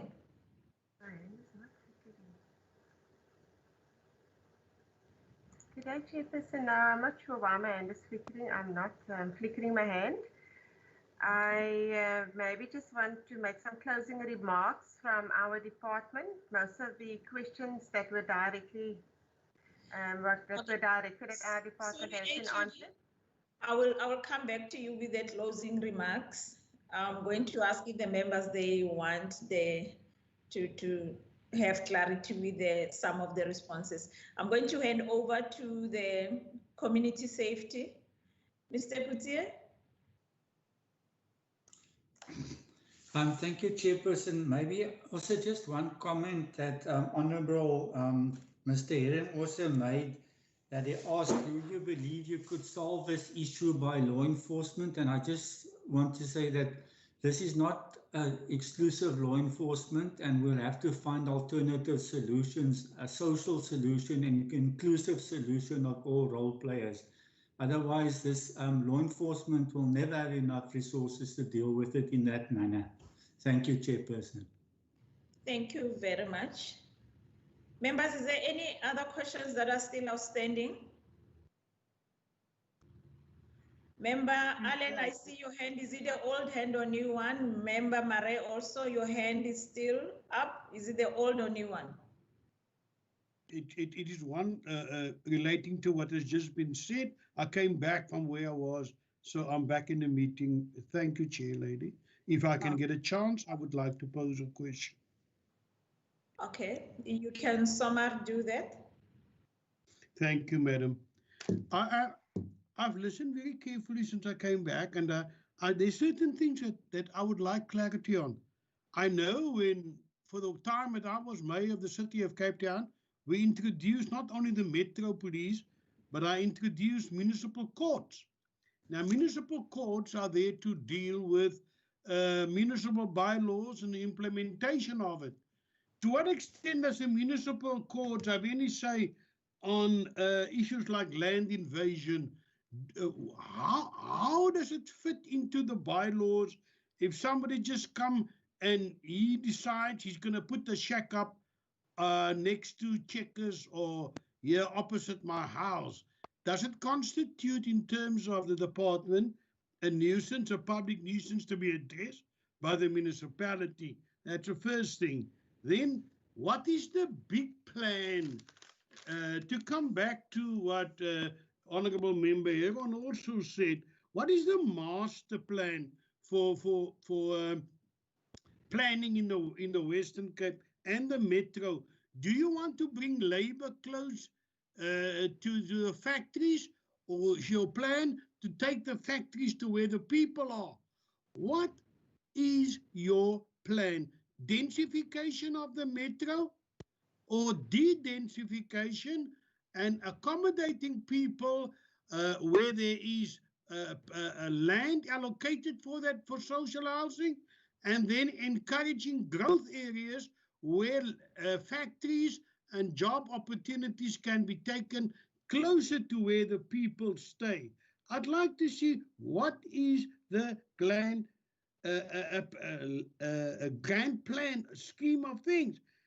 And then I would like to know, does a person who illegally occupy land and then you are forced to provide for that person accommodation, does they now jump the queue ahead of people who's been on the waiting list, law-abidingly waiting for a house for 30 years?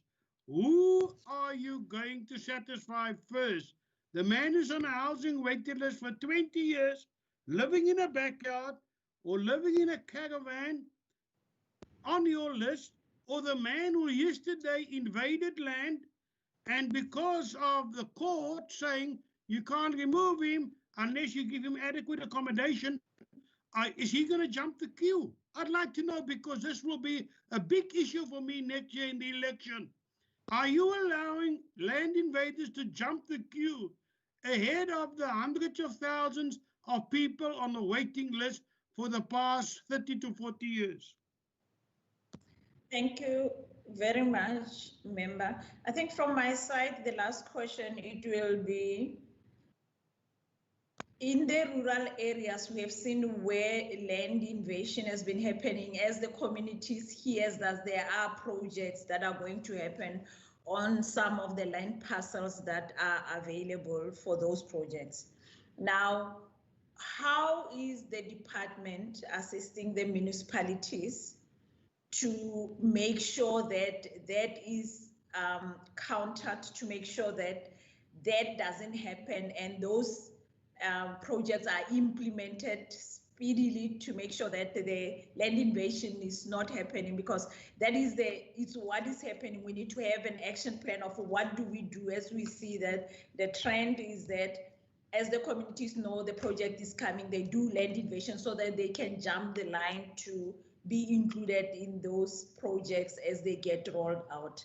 And another one, it will be in the city, the communication. How are you communicating to those that have been waiting for a very long time for the projects coming, and now you end up having the land invasion where those projects are going to happen? Do you take the responsibility of keeping that information, or you tell those beneficiaries that, listen, there is the project that was supposed to happen, but because of these community members did land invasion, we are not going to do those projects again, or you keep that information? Because I feel like it's high time that we have to say to those communities and say, Matlodi was supposed to get a house and get the letter and said, because of land invasion, where you were supposed to be, we can't continue with that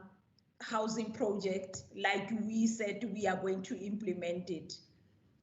So I want to find out, are you communicating to those beneficiaries that are on the database that are not jumping the queue, or you keep the information and say, I will deal with it without informing those communities that are waiting patiently and those who are law-abiding citizens?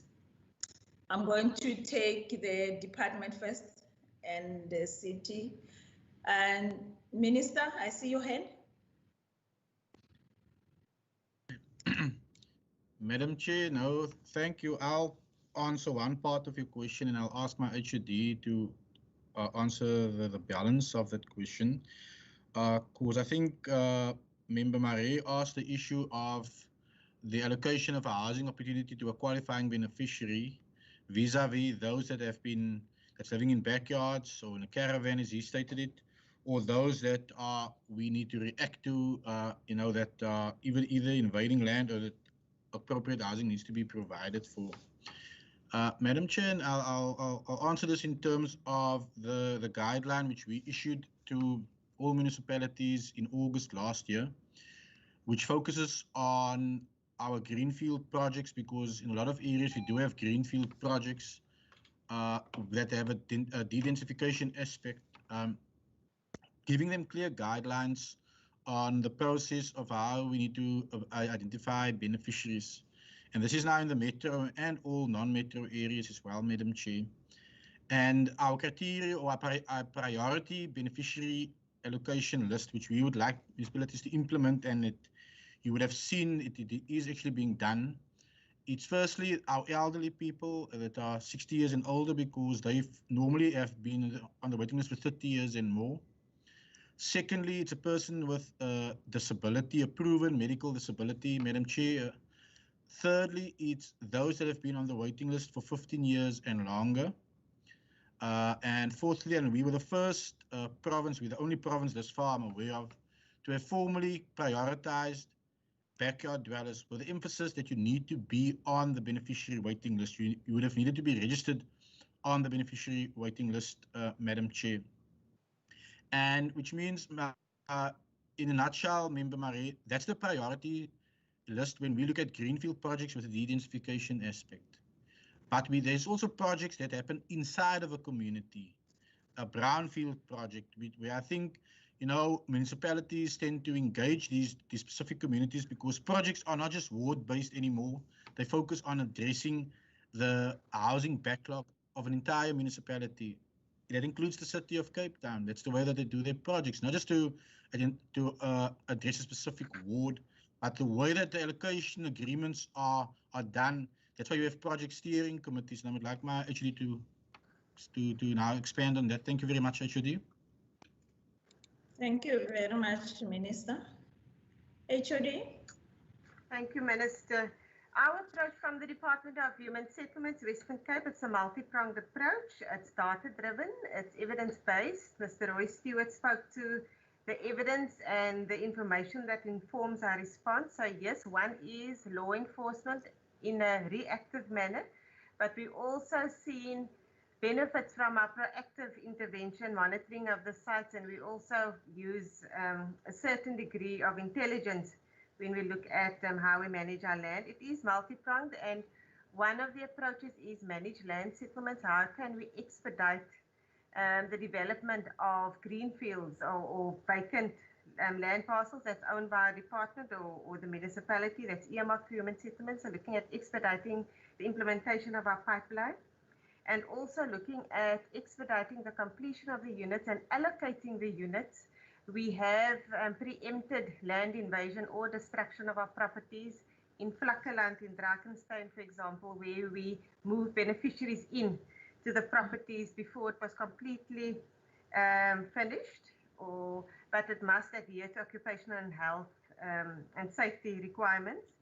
But just to refer to Minister, or add on to what Minister indicated on the beneficiary selection, for each project, we have a project steering committee. It is represented by community leaders and persons representing prospective beneficiaries as well. And what we've agreed with the municipalities, we use the allocation or the prioritization, as Minister Simmons indicated, when we select beneficiaries. The beneficiaries will be informed, but we also advertise through different means, local newspapers. We put up lists on public facilities where the general public can also see who the beneficiaries are. And if there's any objection or anything with valid reasons, we would look at that as well. So we want to be open and transparent with the beneficiary selection process. The question relating to how we deal with the non-metros and the land invasions there, Mr. Stewart also addressed that. We've got a stakeholder team, we've got a resource team, and as far as possible we try and assist. But from our side, when we look at reactory, or when we apply law enforcement and to prevent, we do require the input and the resources from SAPS as well. And I think at the moment we are lacking that, and there is a shortfall in that. So from our side, and the Minister indicated how we proactively looking at the beneficiary selection, but Member Heron spoke about the affordable housing or the or expanding the beneficiaries. We are looking at that as well, how we can extend or accelerate for the affordable housing market, the market just above the subsidy. And there's also different instruments and different approaches and policy adjustments we've made to enable fast-tracking the delivery in the affordable housing sector. Thank you. Thank you very much. Councillor Boy. Thanks, Chair. I think my provincial colleagues have responded to some of the questions. I'll just deal with precisely with one or two. I think I need to affirm that we, as my colleagues have indicated, we don't promote or condone queue jumping. It's for that reason that you'd see that people that are invading land are people who just came in, and a majority of them are young people.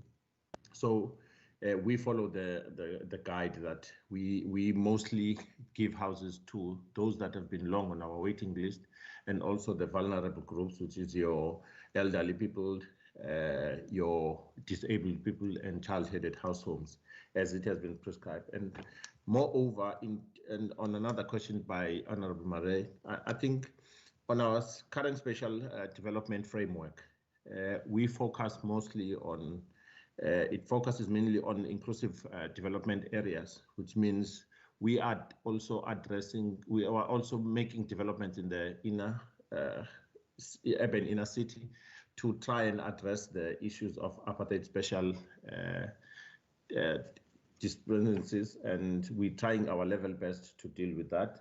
In terms of us communicating with the beneficiaries, I mean, we engage on frequent basis the various areas and the various communities through project steering committees where development is happening, and also those that are on our waiting list that are earmarked or that are lined up for future developments. We engage with those communities.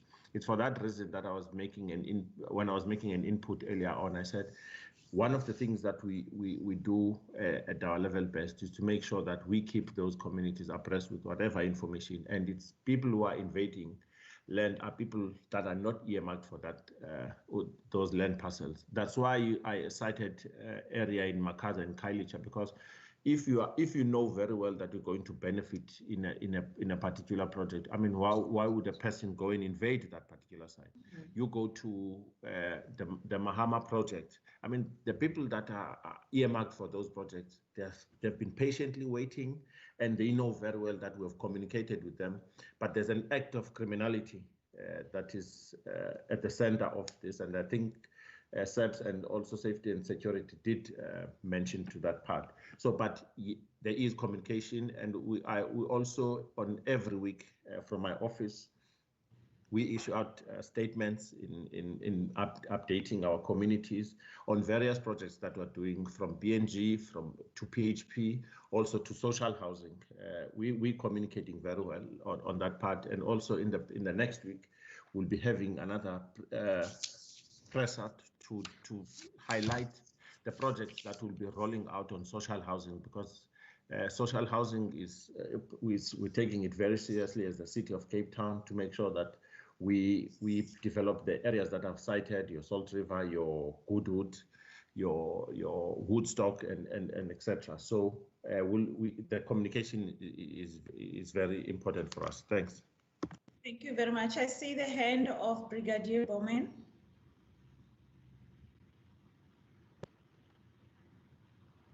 Thank you, Madam Chair. I just wanted to ask, in the absence of any questions, can we be excused?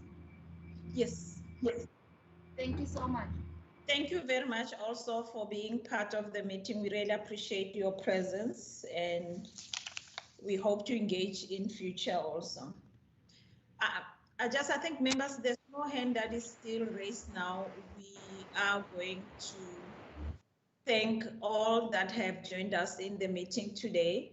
But the concern that I do have, I think it's more of the community dynamics. I think in the department and the city, we always in human settlements talk about the community dynamics. And I think this is one of them, of how do we handle the issue of land invasion in communicating with the law-abiding citizens that are waiting to benefit, to also be to form part of us in trying to find the solution to deal with the land invasion. With that being said, thank you very much for Minister. Thanks for being with us throughout all the hours. HOD and the officials from the department. Councillor Boy, thanks for being with us today, and your support staff. Community safety also, thank you. And in absentia, Brigadier Subs also, thanks for being with us. I think we can allow you to leave the meeting so that we can do our admin in your absence. And the members that are not part of Human Settlements, we really appreciate you for being here. You can stay also in as we do our resolutions. Minister, I see you wanted to say something in conclusion. No, Madam Chair, I was just saying thank you very much and good luck to you and the rest of the team for your deliberations. I was saying sharp in plain English.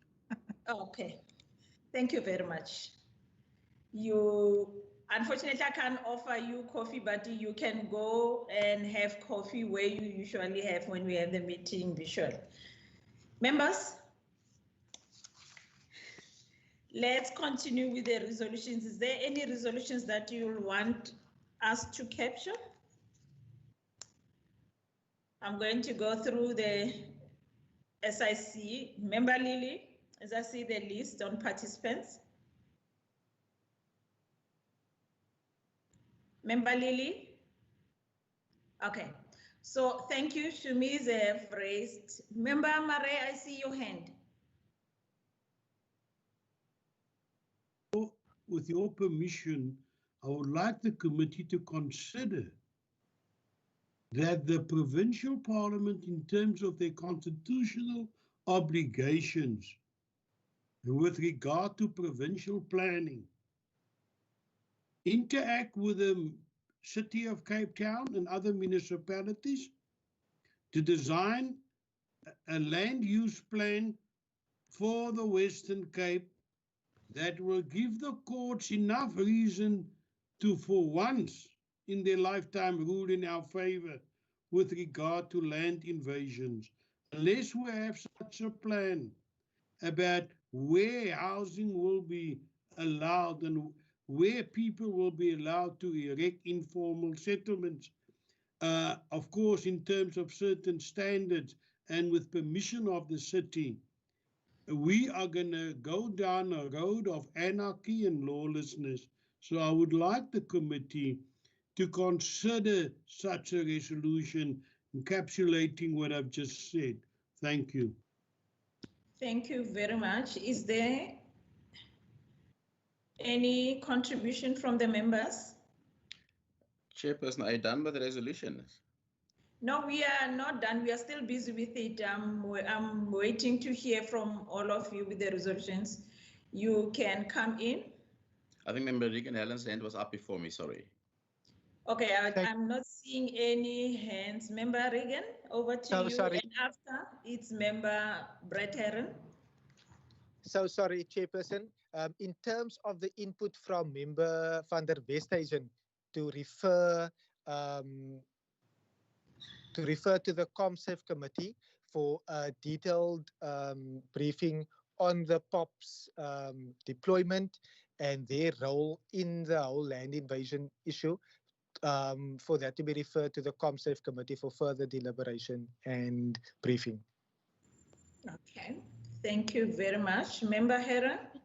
Sorry, Chairperson, through you. Can that be said a little bit slower so that I can capture it correctly? Okay. That the Committee on Human Settlements refer no, to the...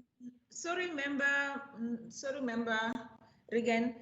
Shumis, I would appreciate if you can capture it on the Hansard and then you will listen, because we don't have enough time to wait as you type everything. Okay, okay, fine. The recording so that you can do that. Alrighty. Okay, thanks. Member Herron, over to you. Thanks, Chairperson. I have two proposed resolutions. Firstly, in response to my question, there was a lot of confirmation that there is work being done on changing the supply. So if we can get a presentation from the department, maybe together with the city, on how they are addressing supply, increasing the range of beneficiaries. That would be the one. And the second one would be if we could get from the city a presentation on their proposed managed settlement plan. Mm-hmm. Thank you very much. Member Ricardo McKenzie. Chairperson, I'm not sure if the committee received this before. Perhaps if you did, then perhaps the coordinator can just share it with me, because I'm not a full-time member of this committee, as you know. Mm-hmm. Just the process and the conditions, how people access the housing list and how the city and the province manages that list. Like I make a practice, like the example earlier on. If the housing lists keep on increasing every year. And even if the city were to build 100,000 houses, by next year it's going to be another 360, the year after that 380. And like I said, perhaps that was shared, and how the individuals, how do I put it now? Yeah, just how do they manage that list to ensure that even if they build their own targets, achieve their own targets every year, because based on the current stats, even if they achieve their own target, we're going to sit with 1 million people on that housing list in the next 10 years. Yeah, so I'm just trying to understand how they manage it to make sure that the Ricardo's reasonably not expecting a house, that that Ricardo knows about it. So that Ricardo doesn't, because based on my interaction 3 weeks ago with a couple, I said that it seems like they were creating an expectation that they automatically qualify because they're young and they just got married. And just how do they manage those sort of expectations? I'm just trying to understand that process. Okay, so it will be the city and the department with the municipalities. How do they manage their housing list or their database? Because yes, the city also implements its own housing project, so it has to be and not all. Okay. Yes, please, yeah. And just also how, sorry, the chairperson, and also how is it communicated to people? Like I said, perhaps they shared this with the committee in the last year, since May last year, after the elections, but I haven't seen cited it. So that Auntie Soraya, who stays in Lentegeur, who's been on the list for 20 years, don't look over the fence and see, Maya, why Auntie Washila moving in, but she's not, I know she's been on the housing list for 15 years, and why am I not moving in first? Just that, the communication strategy. So there's a reasonable expectation from Ricardo to know, hey, I'm the 5 years time, it's my turn. So I don't have to go start invading land and seeing Buddha Joe go in. It means I'll have 4 years left. Just how is that managed? Okay, we will ask that for you, because I tend to believe that the members now, we have a clue of how it goes about. But the final, like they were explaining with the last question, is what is supposed to happen. And I'm saying this with capital letters, what is supposed to happen, because some municipalities it doesn't happen. And I wonder in the city if it happens also, that when they are going to do the project, the list of the beneficiaries has to be on the notice board so that it can be vetted by the community itself to say why Matlodi is there, because Matlodi just received the house in another project, or Matlodi's husband received the house in another project. So they must put it on the notice board for everybody to see and comment on that. So it's one of those challenges that some municipalities, they don't do that, and it ends up that there is that double received houses at the same time. The husband and wife received houses, and why that is happening, that's something that we'll have to engage with the department also. Chairperson, if I may. Yeah. That's a separate process to perhaps what I'm asking. Perhaps I'm not asking it properly. What I would like to know, for example, let me give a practical example. There's not 100 people moving into Woodlands when the project is done, Earth 694, in the next 6 months. All things being equal, no one's. But one of the persons, for example, who stays in Woodlands doesn't even know where she is, but she applied 15 years ago. So even if the city publishes a list on that wall, it's unlikely her name will be there. She doesn't even know where she's got a little pink slip of 20 years ago. Is there a process where individuals can, for example, the app that's been talking about, can I put my ID number in and say, listen, Ricardo, you've applied in 1st of September 1995. It's likely you're going to see us in 2035. That's what I'm trying to get at. Is that level of detail in that? Okay, so we will definitely do that, and then we'll hear what does the department say. Any other hand for the resolution? Okay, with that being said, I think it's a wrap, members. Let's continue with the adoption, consideration and adoption of the draft committee minutes. In the constituency, you talk community all the time. Shumis, can you put on the minutes that we have to Just adopt? give me 1 second.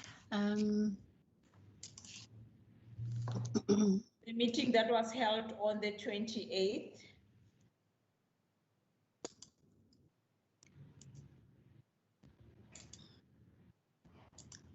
Okay, can we put you on a slide format? Okay, thank you. Present, it was Member Masego. Shamis, go with me. Go back. Okay, so it's myself, Member America, Van der Westhuizen, Smith and Maran. Apologies, we Member Herens, Simas, and the HOD. Okay, then you can go down and let's look at the, continue.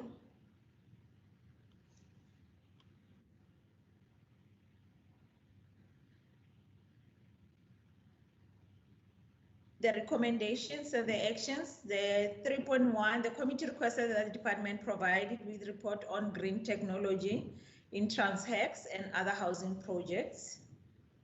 The committee recommended that the department create a toolkit where individual employees or employers can measure themselves against in order to enter into a partnership with the Department of Human Settlements. And number 4, no, I think that was the only ones. The recommendations that were there.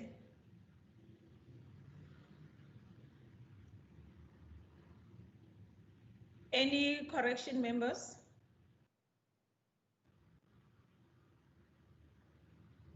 Can we adopt? Am I alone? Member Andrikas, member Lily, member. Chairperson, I'm here, but I wasn't at that meeting. Yeah, hence I'm calling the. Chairperson, I propose that we adopt the minutes. Thank you very much. Member Lily. Support. Yes, we are support. Okay, thank you very much. Supported by Member Lily. And can we go to the draft committee program? Did you have a look at it, members? Chair, on a point of order, Chair, we have another meeting starting at 1 o'clock. I've actually sent you a WhatsApp message. Don't you think we would be able to let some of the admin of the committee stand over? We are really seriously over time, and I think we haven't had a break since 9 o'clock this morning. If you would consider just giving us that respite, please. I will humbly do that, Member Andrikas. We adopted the minutes of the 28th, and then the resolutions, they will be sent to you, and after, please check. And also the program, if you can check your emails to receive there and comment on it, then we can use the technology to adopt everything and allow you to leave now. Can we agree on that one? Thank you, Chairperson. Thank you, Chief. Okay, thank you, members. Thank you for your indulgence. The meeting is adjourned.